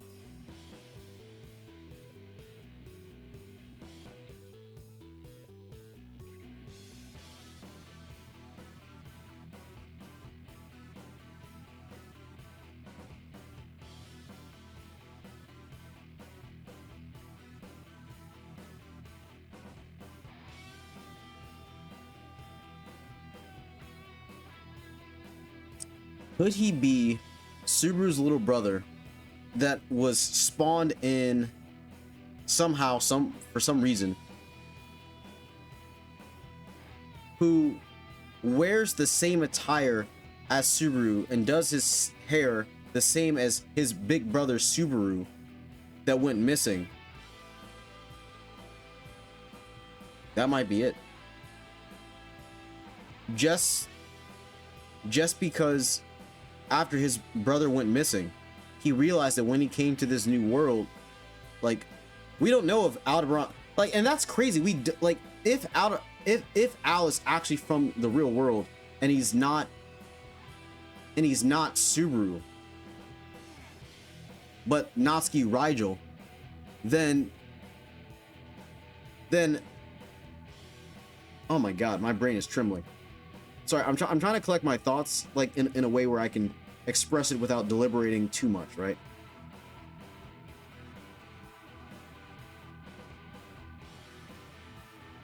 Damn it. Would it make sense that he is Subaru's brother from a time after Subaru came to Lagunica officially? Because, like, if he was here like 400 years ago, because like the conception of, like, the concept of time kind of doesn't really mean shit in like ReZero, because Satella brought Subaru to wait.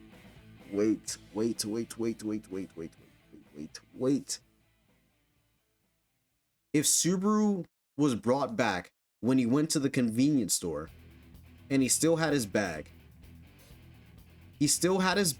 when we first see him in season 1, arc 1, but if it's believed that Subaru has already been there because no one reacted oddly to him just spawning in the world, does it mean that Subaru potentially came in to the world 400 years ago and titled himself Flugel, went through crazy development, only to have to seal Satella away and then potentially dying? But also, what I'm gonna say is, I think that potentially Flugel did not live for, I'm just theorizing. Flugel did not live for an extremely long time 400 years ago. He probably lived for like a year or two in the verse, because like I can't imagine that like it was like a even younger Subaru that came, that grew up. But like, if he showed up, did what he had to do, saw that like everything was going to fail, but then here's the thing, what type of magic, what would he needed to have done to, if Flugel didn't actually die, because we don't hear anything about accounts of his death, would he have died in that timeline or during that time, only for them to bring back the same instance of that Subaru, who is quote unquote Flugel, before he got sent there to finish the job? But then how would she have known? Like, how would she have known that Subaru was from a different world, or like Flugel was from a different world, unless she told him, or he told her? And then what would have been the point for, if Flugel is Subaru or Flugel is from the real world, what would have been the point for Flugel to be sent into this world to begin with, prior to Satella becoming like the Witch of Envy? And then if Rigel was meant to come and beat Satella, then why would Echidna,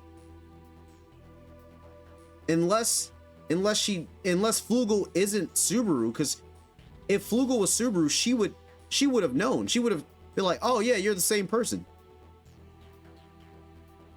Unless there's a pact or an oath that is blocking certain parts of their memories from realizing this, based on Satella.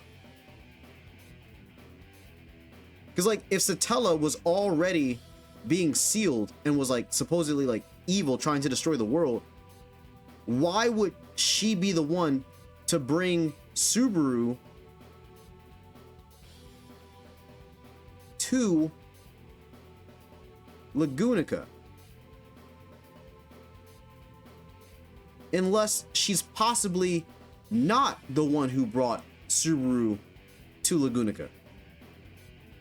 What if it was someone else that brought Subaru to Lagunica?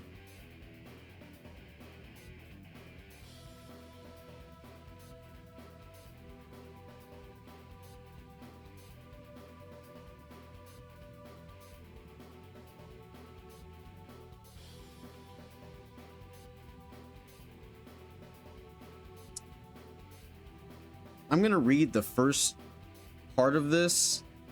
If it hooks me immediately, like, I'm gonna just read all of it. But because, like, I need time to, like, digest everything.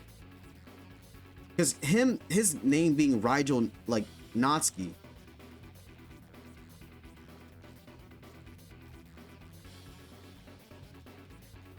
Or wait.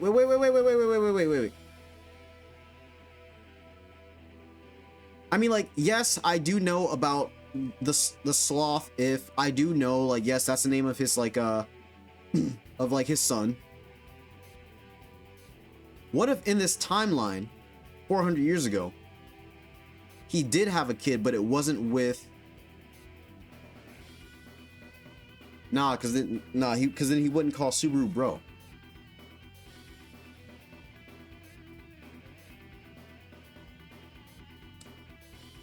Al had, like Natsuki Rigel had to have been named by his father or Subaru. Natsuki Rigel, like, you wouldn't take on the last name of Subaru unless you're related to him, or unless he's trying to superimpose himself as, like, Subaru, trying to replace, like, god damn it, my brain is fucking trembling right now. The reason why Ferris assisted the Outer Busters, of course, was, of course, none other than for the sake of his master, Bruce Carson. Originally, Ferris and Wilhelm had... Oh, right. Ferris and Wilhelm had visited the royal capital with the intention of negotiating directly at the royal castle, hoping to join the survey team en route to the Pleiades watchtower that had been cleared for entry. It was during this time that the Aldebaran troop attacked the royal capital, a raid that unleashed a battle between the sword demon and the divine dragon, and saw the Sin Archbishop of Gluttony break loose from his prison. There's a matter I wish to share with you, and something I would like to ask for your assistance with. It was Otto, the Internal Affairs Minister of the Amelia camp, who gave Ferris and Wilhelm the rundown, requesting their cooperation. When the details of Aldebaran's atrocities, as well as the fact of Reinhardt's participation in the conflict, had reached Ferris's ears, he was not as willing as Wilhelm to offer their complete cooperation. Of course, as a member of the Royal Guard, he felt indigenous towards any who dared to disturb the kingdom's peace. However, he was powerless in combat, and even his healing arts, which ought to have been his lone strong suit, were insufficient to save his master, and one whom he held above all else. So what more could he do?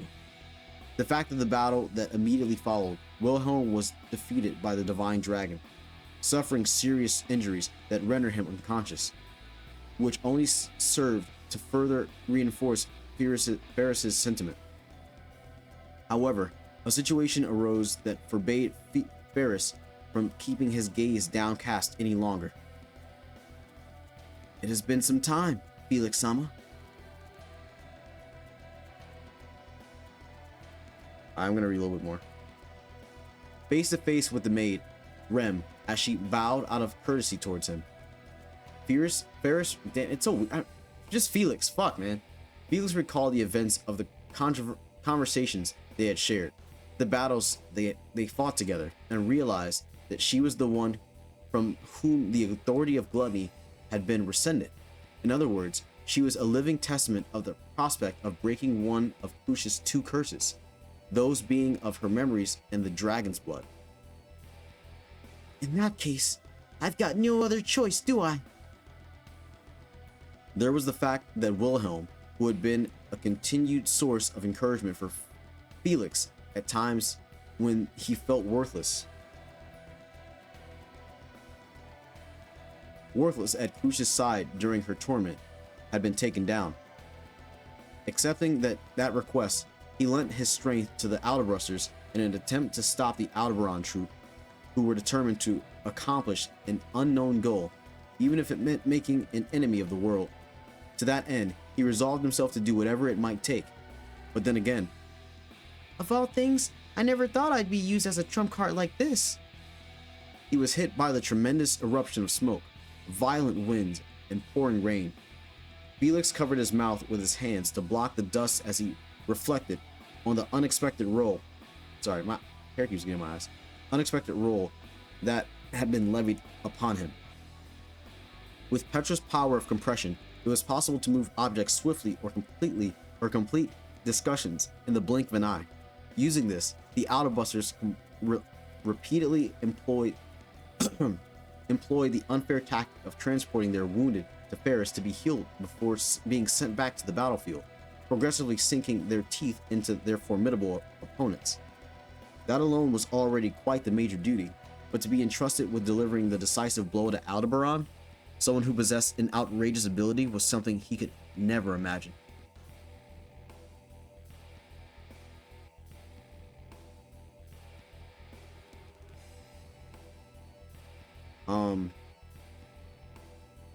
Damn it! Like, hold on, chat. All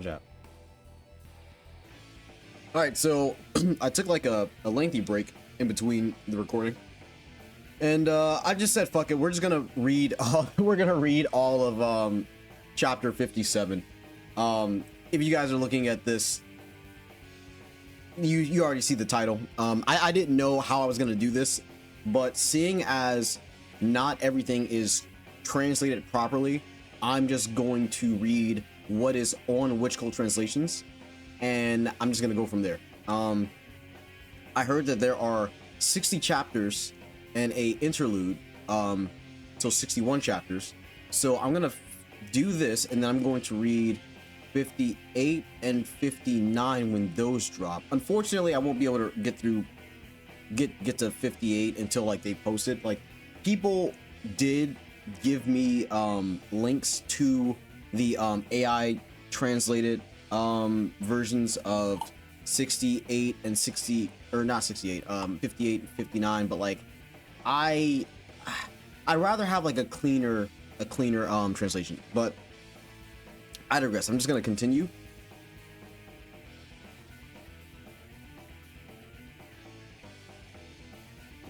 Okay. That alone was already quite the major duty, but to be entrusted with delivering the decisive blow to Aldebaran, someone who possessed an outrageous ability, was something he could have never imagined. Upon Aldebaran, he cast perpetual active healing magic. That was the duty entrusted to Felix, the trump card to be used against Aldebaran, a role that permitted no failure. Ultimately, even now, Felix did not fully grasp the meaning behind his role. Taking into account the words of Petra and Ramji, whenever Aldebaran sustained a mortal wound, time would turn back to before he received that injury. Such was his interpretation.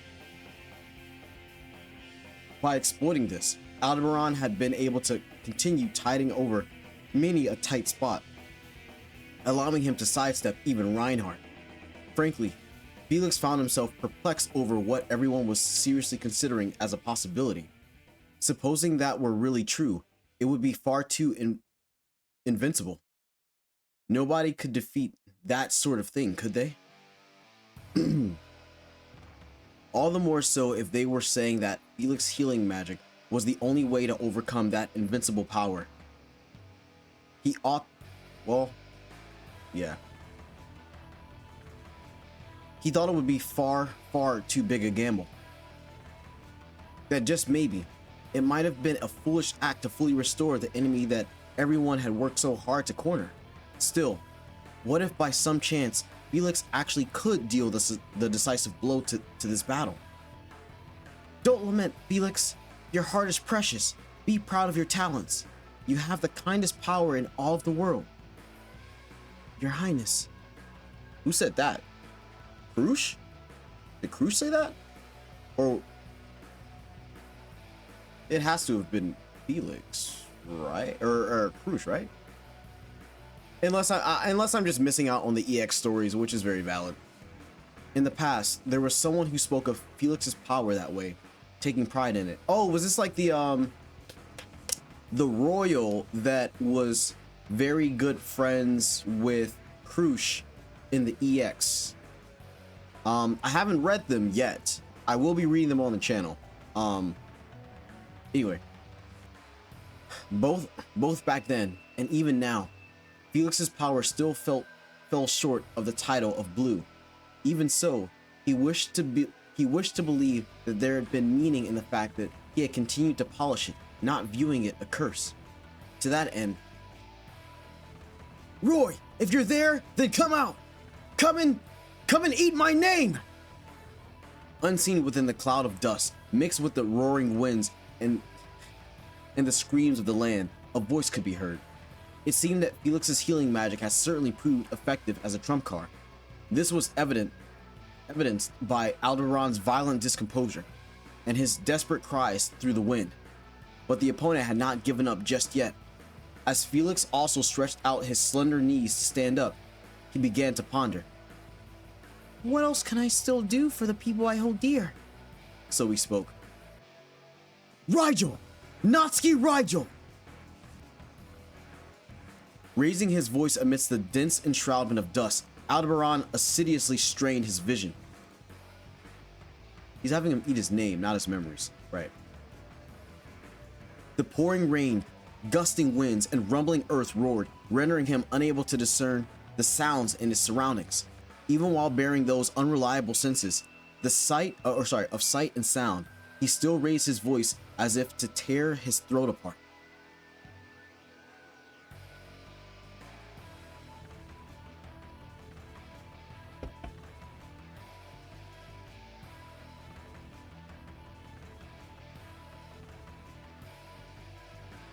The abominable power of healing that had been cast made it so that instead of spewing forth blood, his shrieking throat was instantly being repaired.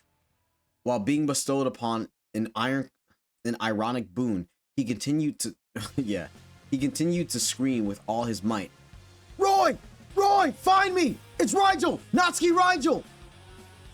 Each time he had said it aloud, he... Wait a second. Wait.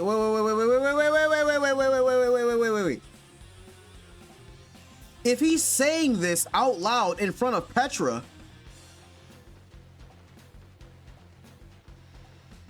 what? Wait.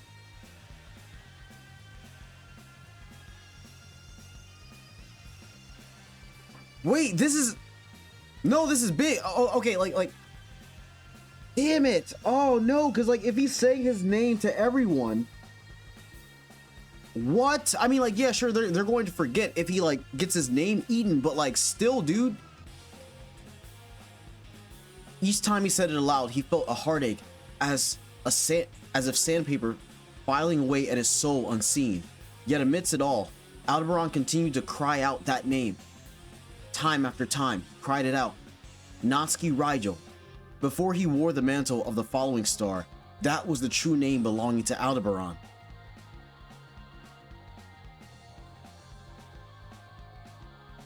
Nothing about it felt real, only it caused a sense of irksomeness to cling to a corner of his mind. Huh? For Aldebaran, rather than the name given to him by... Whoa! For Aldebaran, rather than the name given to him by his parents, that none had ever called him directly, it was the name that the witch had called him by countless times. Aldebaran. That was far more familiar to his ears. Even that name had been transformed into a wound, when the witch had been reduced to the Witch of Greed. Whoa. Whoa. For Aldebaran, rather than the name given to him by his parents, that none had ever called him directly. It was the name that the witch had called him by countless times, Aldebaran. That was far more familiar to his ears. Even that name had been transformed into a wound when the witch had been reduced to the Witch of Greed.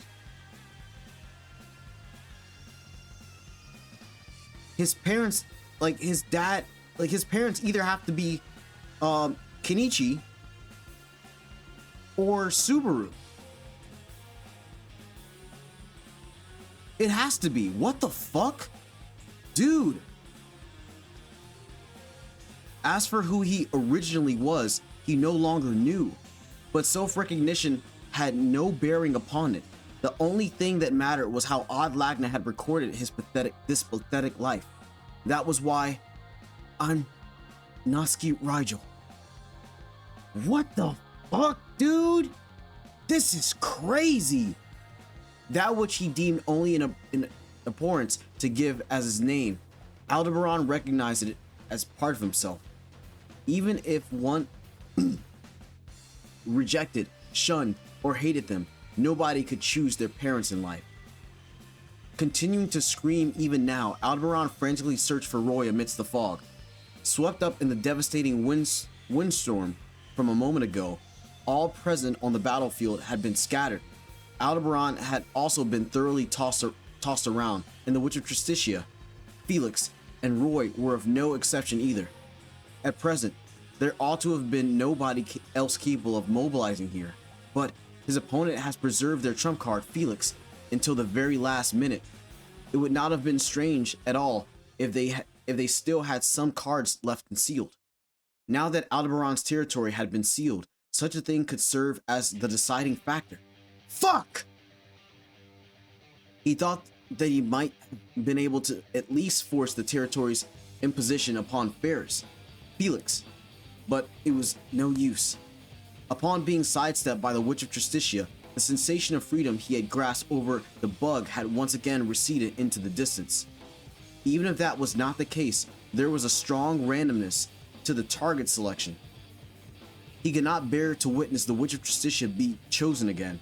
On top of that, Felix's healing magic, that which persistently sustained Aldebaran's recovery, was sourcing the mana necessary for its operation from Aldebaran himself. And now, because of his connection with Aldebaran, it was practically inexhaustible. On top of that, Felix's healing magic, that which persistently sustained Aldebaran's recovery, was sourcing the mana necessary for its operation from Aldebaran.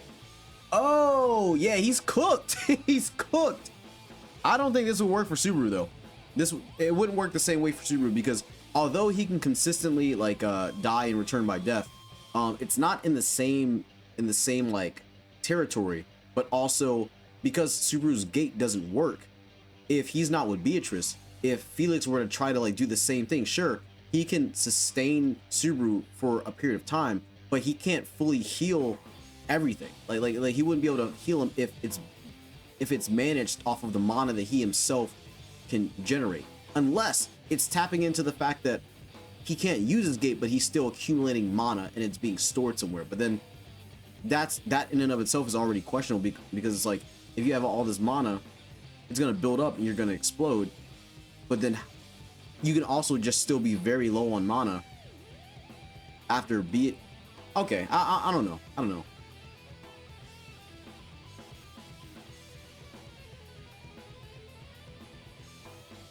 I feel like it's still possible, but just with more complications. I can't rely on the territory.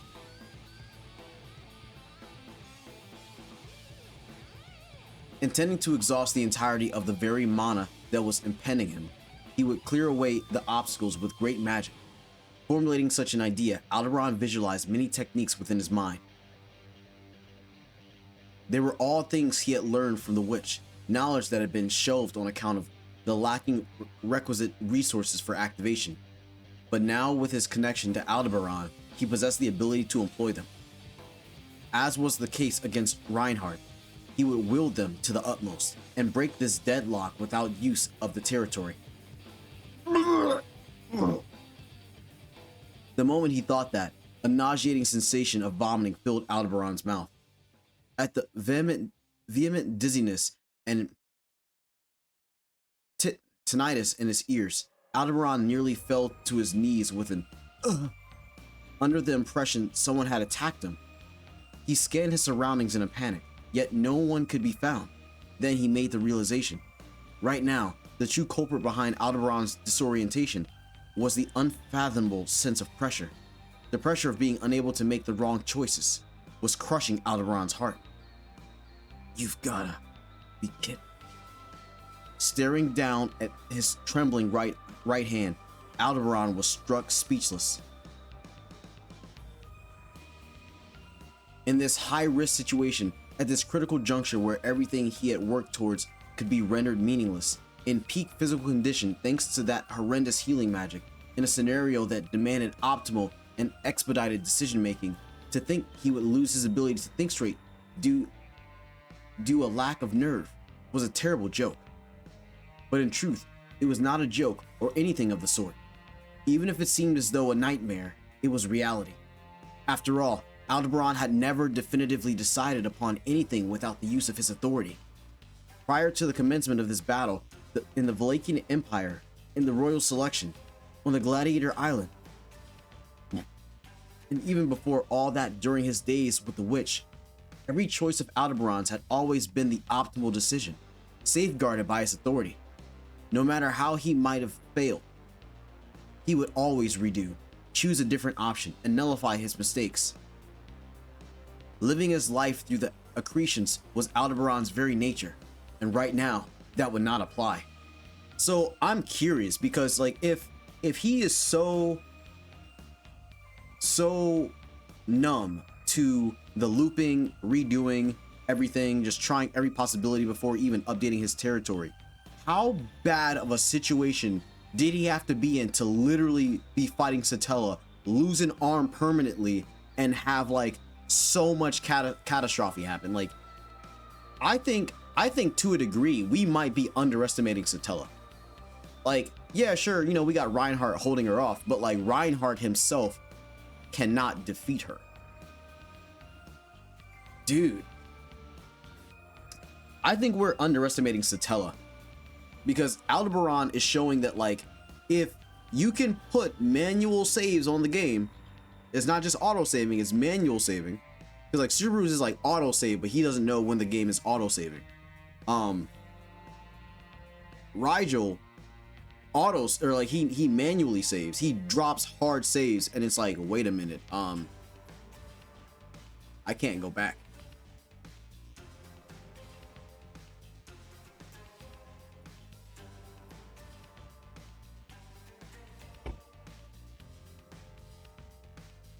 So I'm thinking of it like this. On paper, Al's authority sounds more broken than Subaru's. But in reality, there is one thing that Subaru's has over Al's. And it's the fact that it's not the fact that they're both able to define or redefine like their fate or challenge fate, but in the truest sense,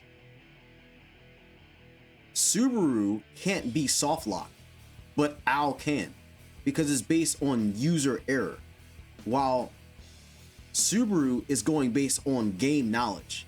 He's not able to set his saves, because his saves are always being made at a point where he's able to understand the game, and if he's a good player, he can overcome the obstacle.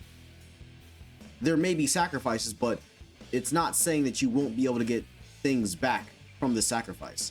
But then for Al, it's like, hey, I don't want to lose at this game, so I'm going to drop an auto save every single time that, or like a manual save every single time that I can, because I'm trying to 100% this game in the best way possible and not lose at all, like in the sense of the how the game is looking at it. So I'd say like Al was like unfortunately always set up to lose. And if he is Subaru's little brother, because like my theory is that he's Subaru's little brother. Damn. And you know what? Wait.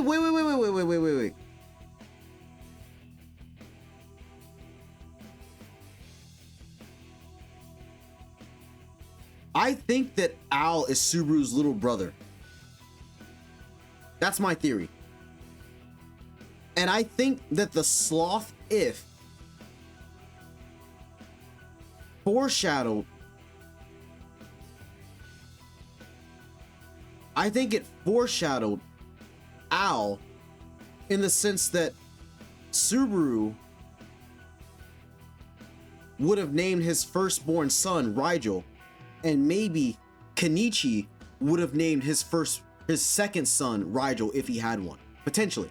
I don't know. This may be I know this is like I'm reaching. Like, dude, I'm like fucking Melee Marth grab raging right now. Like, I'm fucking reaching across the fucking like universe with the stretch. But like, that's, I mean, like anything can be possible at this point. But like, that's what I'm thinking right now. And because like there's no reason why like Al would instinctually always refer to Subaru as brother. I mean, like it could be. I don't know. I think that Rigel is Subaru's brother. I think that he's Subaru's brother. I'm not gonna say that I'm gonna die on that hill, but that's what I'm fucking going off of right now.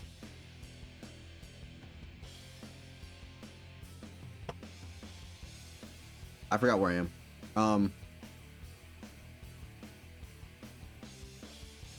Okay. He did not know what extent of wind he needed to generate in order to wipe away the dust without resulting in anyone's death. The heat to evaporate the rainfall, the impact to offense the rumbling earth, whether it would be best to step into those plumes of dust leading with his right leg or left. And like, okay, everything was an unknown variable, dude. And if bro, how diabolical would it be if Rigel is actually Subaru's brother, and just like Subaru randomly went missing in the real world, his fucking like next born like brother, like not Kenichi's like son. Wait, does the mom, does the mom have like a name? I had to look that up, I'm sorry.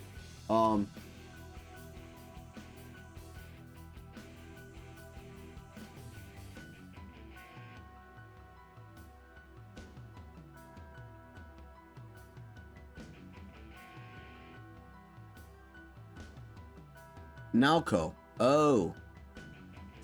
Okay. Naoko.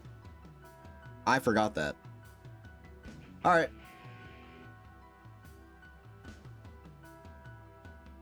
So.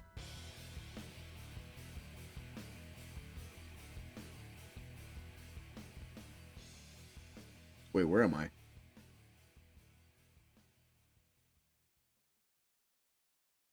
Oh, I'm at the bottom. The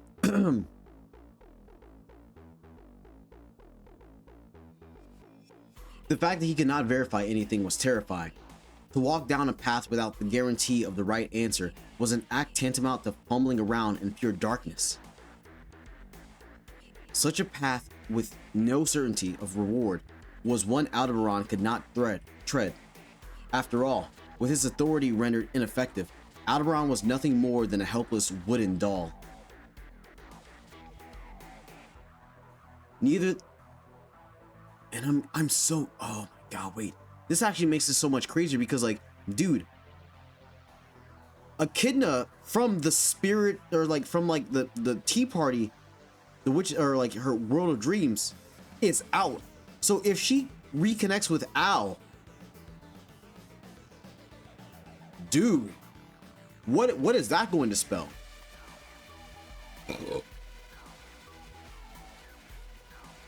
Neither the two witches nor the beloved woman had that wooden doll been able to save.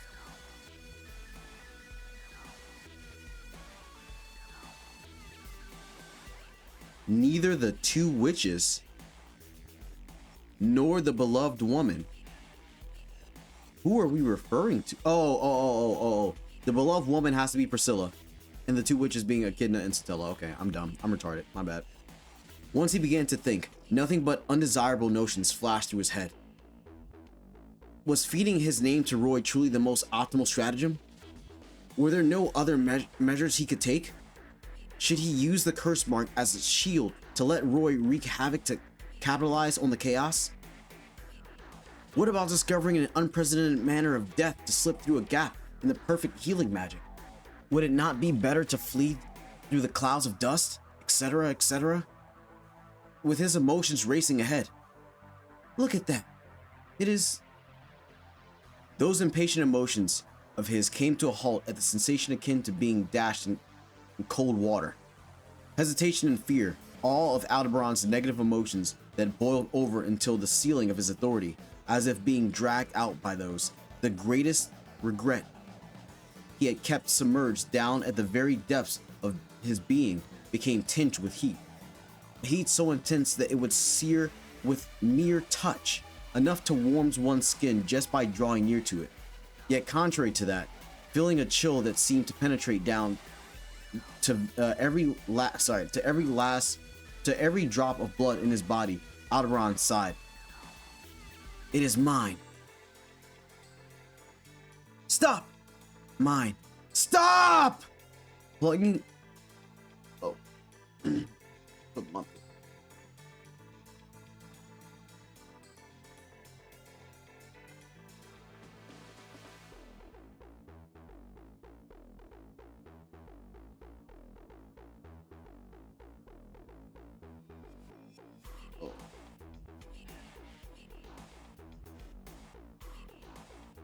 I feel bad. Okay, anyway. I'm gonna keep reading. Where are we? Yeah, I feel bad now. Where am I? Plugging his ears, averting his eyes, and nearly forced to confront something he had buried at the very bottom of his heart to avoid facing, Aldebaran screamed, rejecting the voice that sounded within him.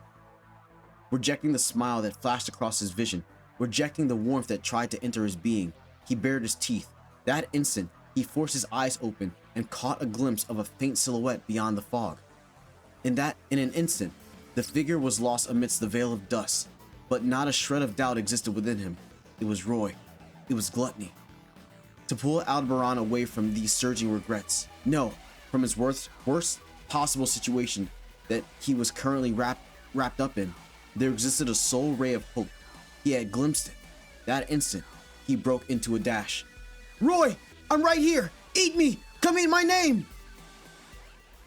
The hesitation of which leg to step forward with, the cowardice of seeking a way to die, the weakness of trying to escape to enact a different stratagem, the carelessness of questioning his own choice, all of it was shattered in an instant with the impact of his foot kicking off the ground. That moment, Aldebaran gained the composure to seize the choice fluttering before his eyes, deciding to flee from the most terrifying outcome.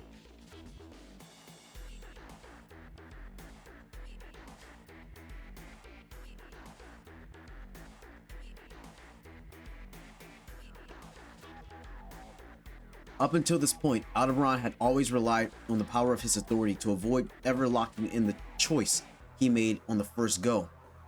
Ergo, he did not know that when making a choice regarding a single thing, a decision motivated by a single-minded desire to escape a situation would never affirmatively change the course of one's own fate. As if to prove that, Al-sama!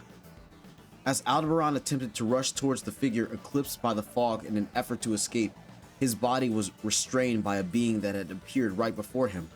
The actions of Ye Tenzin, who was supposed to be his ally, served as proof of that. Upon her defeat in the battle against Rem, Ye's next battle commenced. Blown away, she rolled down the side of the ice mountain that had been made by freezing the great river, and abandoning all the blood-stopping methods she originally could have performed, she put all her efforts into playing the role of the defeated on the verge of death. Her objective in doing so was, I do not intend to take your life. It would sadden that person after all. When the Oni girl spoke those words and applied her healing magic, Ye won her initial wager.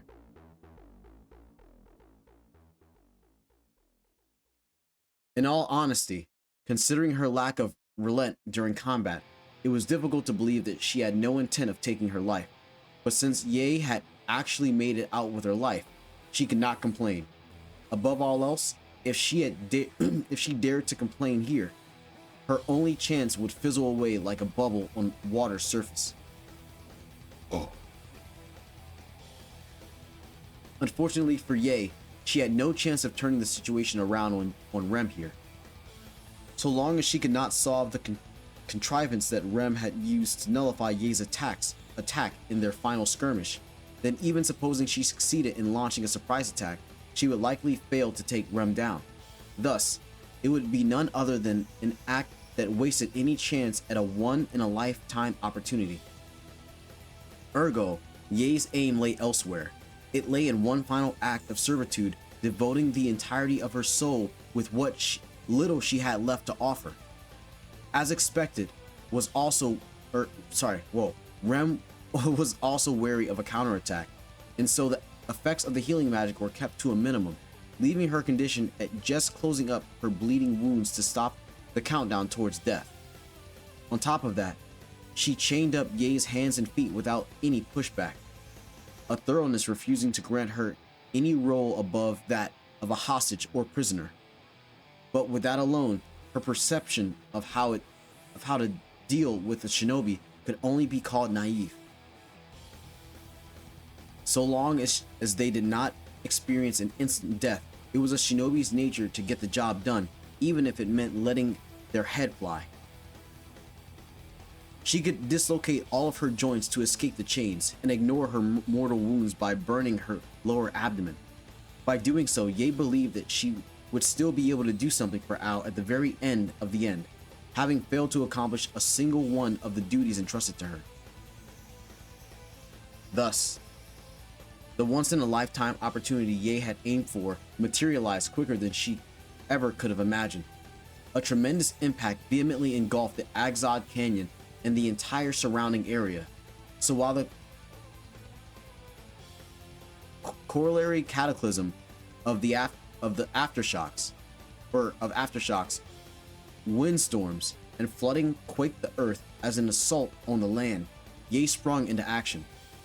Fleeing from Rem, who had attempted to protect Ye from the impact,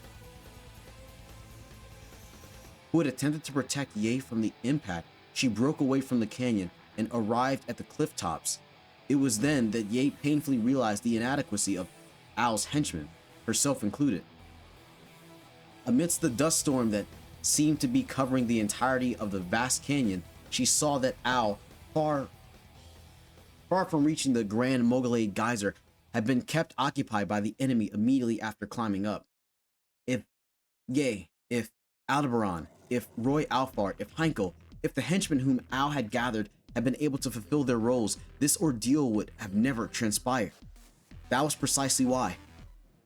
Her vision disrupted by dust, her hearing disrupted by rumbling, her sense of smell disrupted by surging billows of the wind. Ye consolidated what little information she could from her five senses and accurately pinpointed the person she needed to find there. Likely, there is nobody who could make the best of the situation like a shinobi could. Feeling grateful for her abduction into the shinobi village for the first time in her life, Ye gallantly hastened to that person. This time for sure, no matter what, in order to become his strength. Roy, I'm right here! Eat me! Come eat my name! She had no choice but to be useful to Ao. That was what she had believed, and yet, Al-sama. Piercing through the oh my god, dude, this is good. Piercing through the enshroudment of dust, she caught the man's rushing body head on.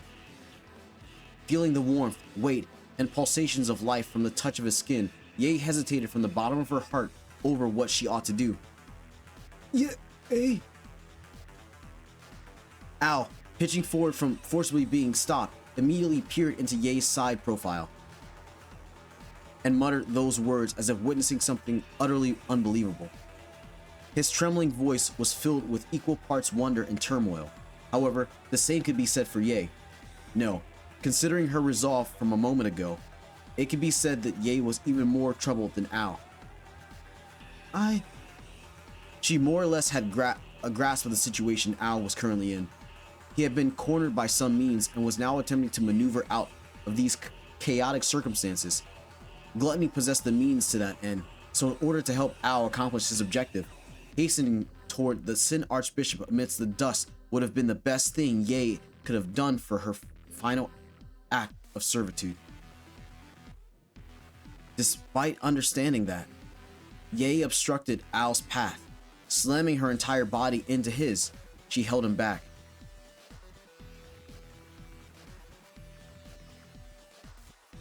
Damn, I'm sorry. Oh, I'm locked. I'm so locked in. I'm so locked in.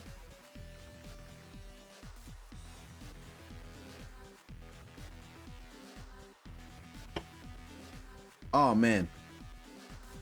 I'm so locked in. Why had she done so? Shocked at her own actions, she scrutinized herself. Ye feared Ao, and she had wished for him to die. So she was trying to help him accomplish his objective in order to let him die. But with Ao as cornered as he currently was, Ye might have been able to kill him with her own hands. Was that why? Was that why she had stopped Ao? Was she attempting to repay the dread he had made her feel? Is love. At the budding doubt, the figure of Rem declaring so without hesitation flashed through her mind, and Ye's breath caught. It was different. There was undoubtedly a difference. They may have both been maids trying to fulfill the objectives of their masters, but Ye and Rem's motivations differed at a fundamental level. They cannot be compared. Only, recalling the Oni who pursued her single-minded devotion driven by her absurdly immense passion, Ye suddenly became privy to a certain feeling of her own.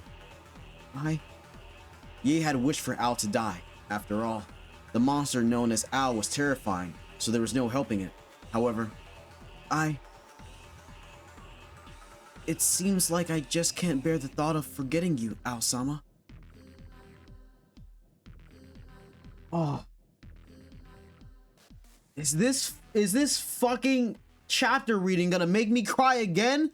I don't even fuck with Ye like that, man. Fuck this bitch. I mean, she's cool. She's cool though. She's cool. From now to eternity, I could never wish to lose you.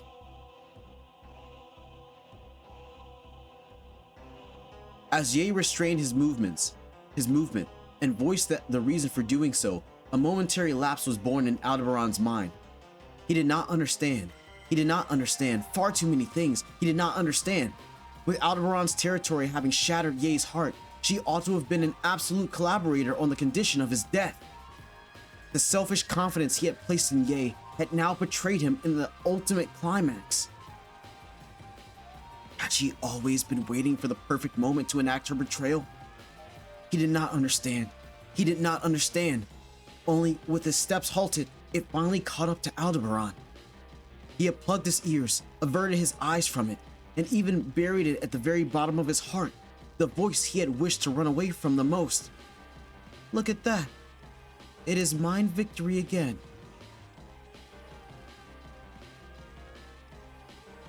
Priscilla. In this moment, where he needed to exert every effort towards pulling the possibility right before his eyes even a little bit closer, the mutter that spilled from Aldebaran's lips was neither the name of Gluttony, why am I getting choked up, nor that of the woman restraining him, or even that which belonged to himself. In this moment where he needed to do so, in the moment where he needed to carry that out, even now that his regrets for having failed to accomplish anything were piling up like ash once again, Aldebaran wished upon that very mountain of ash. Why am I getting choked up? What the fuck, dude? Is it because Priscilla? What do you mean it was your victory, Priscilla? You died. You died, didn't you? The fact that you died means that you lost. The fact that you died means that your desires can't be fulfilled anymore. The only ones in this world who get to continue on after death are me and Natsuki Subaru. That's why it's not the same for you. And yet, what the hell do you mean it was your victory? Even though you're the least suited to being a poor loser out of any woman in this world, at the very end, why didn't you admit defeat? In the end, why didn't you smile, Priscilla? Dude, man, this is fucking me up. Oh, God. Wow. I do not mean for you guys' immersion to be breaking from me, like, commentating like this. Oh my God, bro. No. Oh my goodness.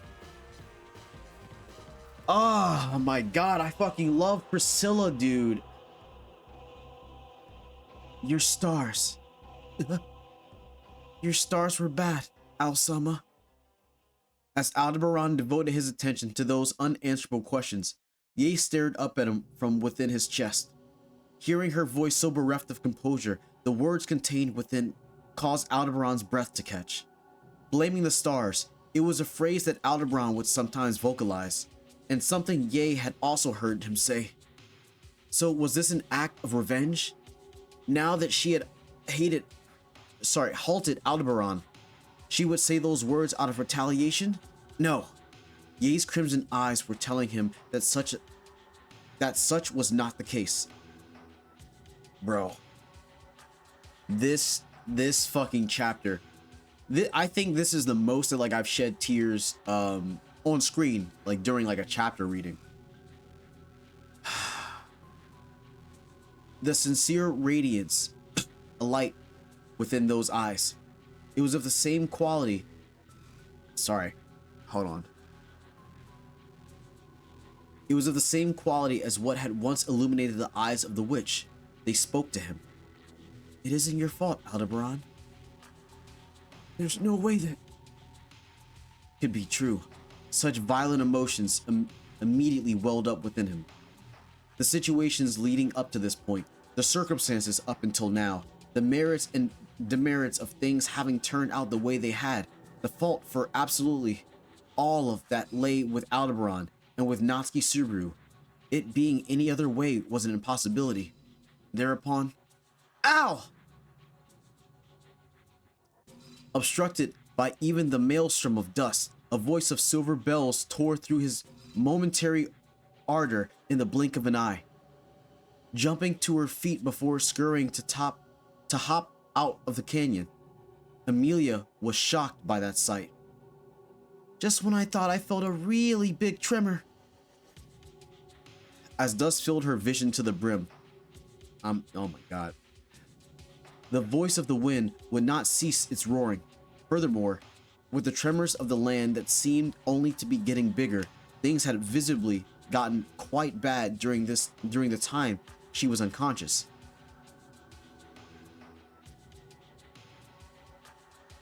But that would not discourage her. She would not lose heart. Amelia did not have the time to feel disheartened. I have to hurry to Al. The reason why their allies had entrusted Amelia and Rem with stopping Al was because everyone believed that the two of them were the most suited to the task. And then, the reason why Rem had sent Amelia off to go chase Al as he flew away was because Rem placed her faith in Amelia to do so. Carrying all of that upon her back, and since she fired herself up in order to save Subaru and Beatrice, she could not allow Al to get away. Found him! Al and, that girl? Amelia plunged through the dust with determination, and beyond it, she found the figures of Al and Ye embracing, causing her all the more surprise. Rem ought to have been keeping Ye at bay. The fact that Ye was now here caused her to worry about Rem. Felix had placed powerful healing magic over her, saying it was a good luck charm. But even so, Amelia was still concerned for her safety.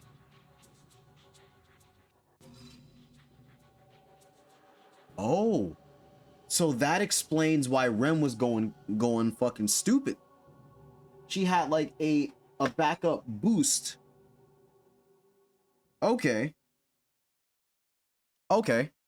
You know what? Like here's the thing. Here's the thing.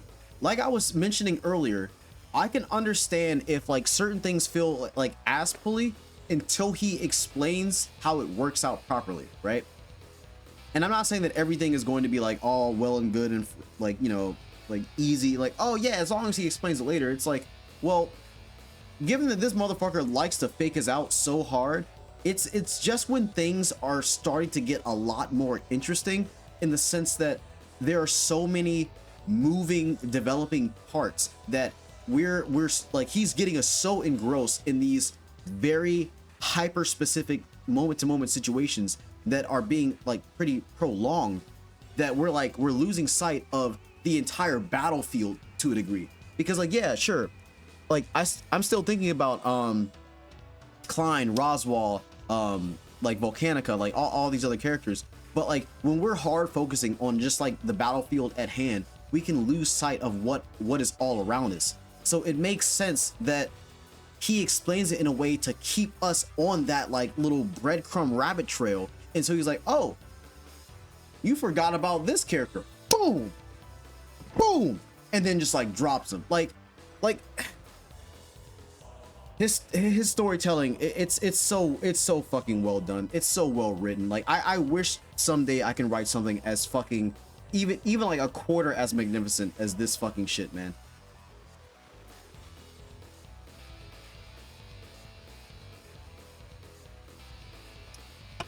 Fuck me, dude. Man. Dude.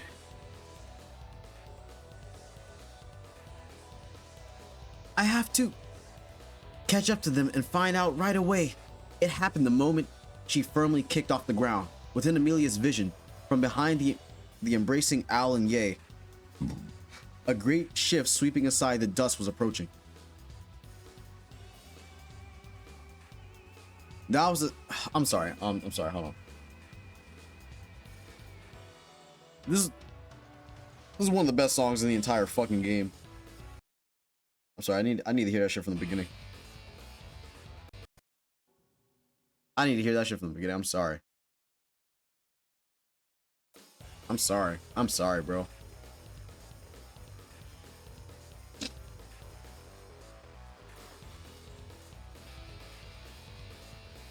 That was the true source of the tremors that refused to subside below her feet. The origin of the ceaseless screaming of the land. Drawing ever closer, it was a as it violently quaked the earth, was a flash flood of tremendous volume. Bearing witness as it attempted to mercilessly wash away everything on the battlefield, Amelia picked up the pace of her steps without even thinking. Al! As he raised his visage in surprise at her call, she crossed gazes with the eyes veiled behind his helmet, leaping over the embracing pair. Amelia faced off directly against the flash flood surging forth. And then, icicle line! I'm sorry, I'm just thinking about shit.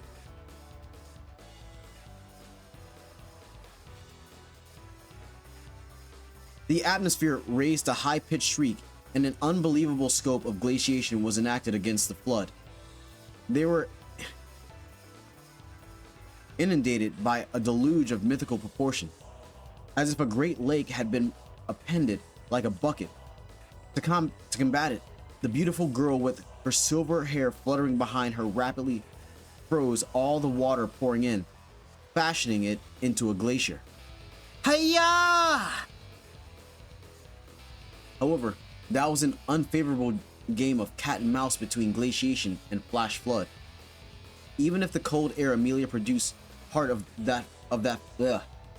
even if the cold air Amelia produced froze part of the flood, the next wave would just crash over the ice, forcing her to freeze that too. This cycle, repeating again and again, created an ice umbrella, a glacier that consistently expanded as water flowed over it. Ooh-yah! With Amelia as the origin, the ice umbrella expanded rapidly as she emitted cold air. Oh, the geyser. Oh, are they at the geyser? as she emitted cold air in parallel. Whoa. Sorry. My brain is just thinking so far ahead. I'm okay. With Amelia as the origin, the ice umbrella expanded radiantly as she emitted cold air in parallel with the flow of the floodwater, arching over Aldebaran's head before it continued past him. The larger that structure grew, the heavier it became, and as cracks began to form in the umbrella, it was only a matter of time before it began crashing down with immense weight.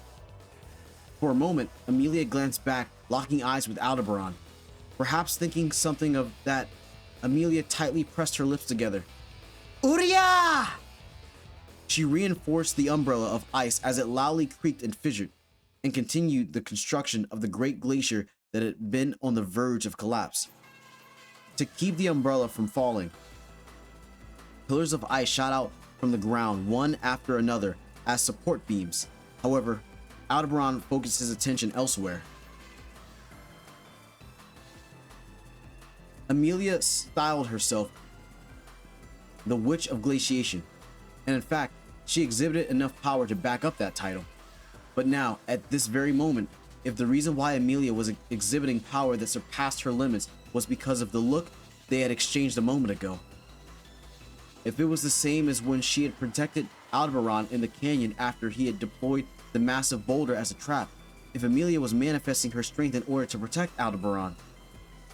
With those thoughts, he now realized Amelia had properly been looking at Aldebaran and had also been trying to talk to him. Oh my god. Why am I getting fucking emotional? Why am I getting emotional? A raspy voice escaped his throat, but no further did it continue. Merely, he felt that there had been some vast, irreparable discrepancy. A discrepancy from even before his authority had been sealed. One he could no longer redo. One he could no longer reverse. Look at that. It is mine victory again. What do you mean it was your victory? Ultimately, he never knew. But Priscilla, when you said those words, when you smiled with that triumphant look strewn upon your face, you were so truly. That will be as far as you go. In that instant, an absurd iron hammer mowed down nearly everything in the vicinity, piercing the battlefield as a streak of light.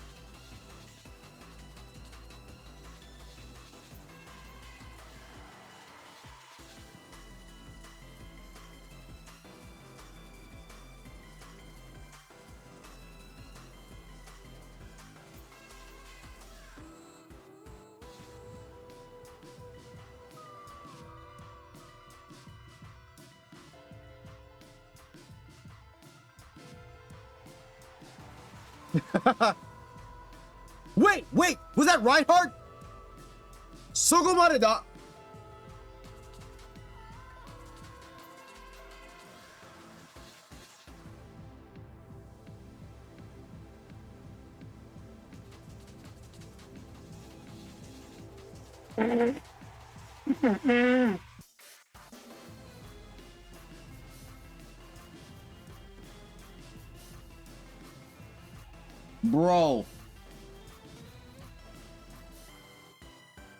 Bro. Hey, yo.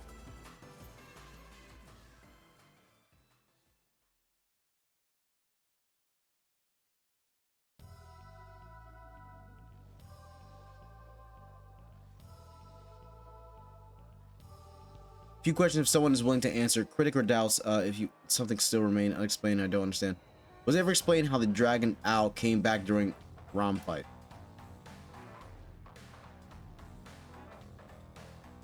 Oh, this is like battle against like a Beelzebub. Yep.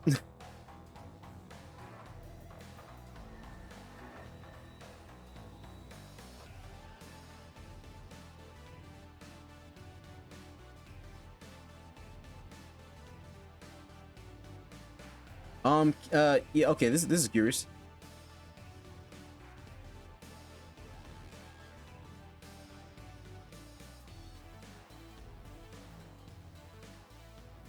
I can't even read anything. I can't even read anything else. Like, technically.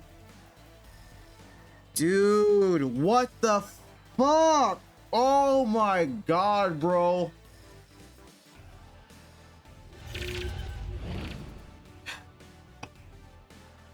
I am fucking disheveled. Bro, I cried like twice during this recording. And I still don't understand what's happening. No, no, I mean, like there's quite a few questions. There's quite a few things going on.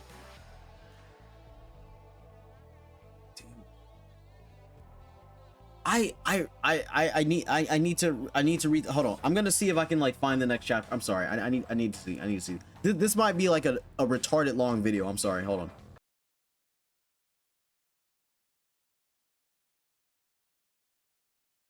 I've done my searching and I've done my thinking, and I'm gonna have to end it here. Like, I know that my homies in the Discord, you guys are fucking legendary. Oh my god, I know you guys linked me with the shit.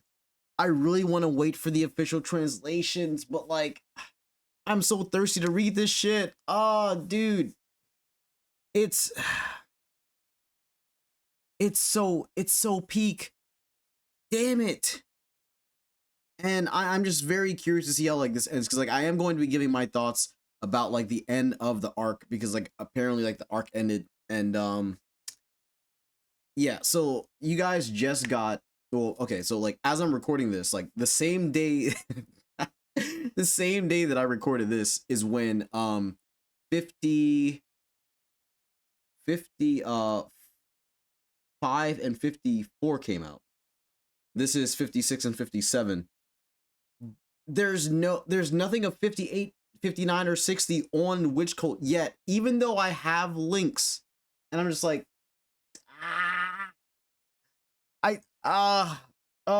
man. This, because like this is already like a fucking 3-hour video. This would have been longer. This would have been even longer if I had 58. If I had 58, I swear to Odd Lagna, like I would have been recording for like another hour. So okay, if you guys like enjoyed the video, leave a like, share it with your homies who also like ReZero and who you think would be interested. Don't forget, we do have a Discord server for the channel in general. And if you guys didn't know, like my channel is mostly gaming, and it's mostly gaming, and then there's ReZero. So if you felt inclined to look at some of my other content, by all means, just check out the rest of the channel shit. But I do have plenty of ReZero content here for you guys, and I'm not gonna stop making ReZero content. The ReZero content is gonna keep coming. I actually have some plans for some discussions coming up, but I literally just need to finish this arc first. I need to read the next couple chapters first before I make any videos, just so I can go over my thoughts, right, in its entirety, without being swayed by a bit of new information that's going to come up in like a chapter or two. I know there's spoilers all around, like but I'm doing my best to avoid it. Either way, look, I hope you guys enjoyed this stuff. This has been your boy Zero, aka Black Goku / Natsuki Suru. I'll catch y'all in the next one. Until next time, where's my thing at? There we go. Peace.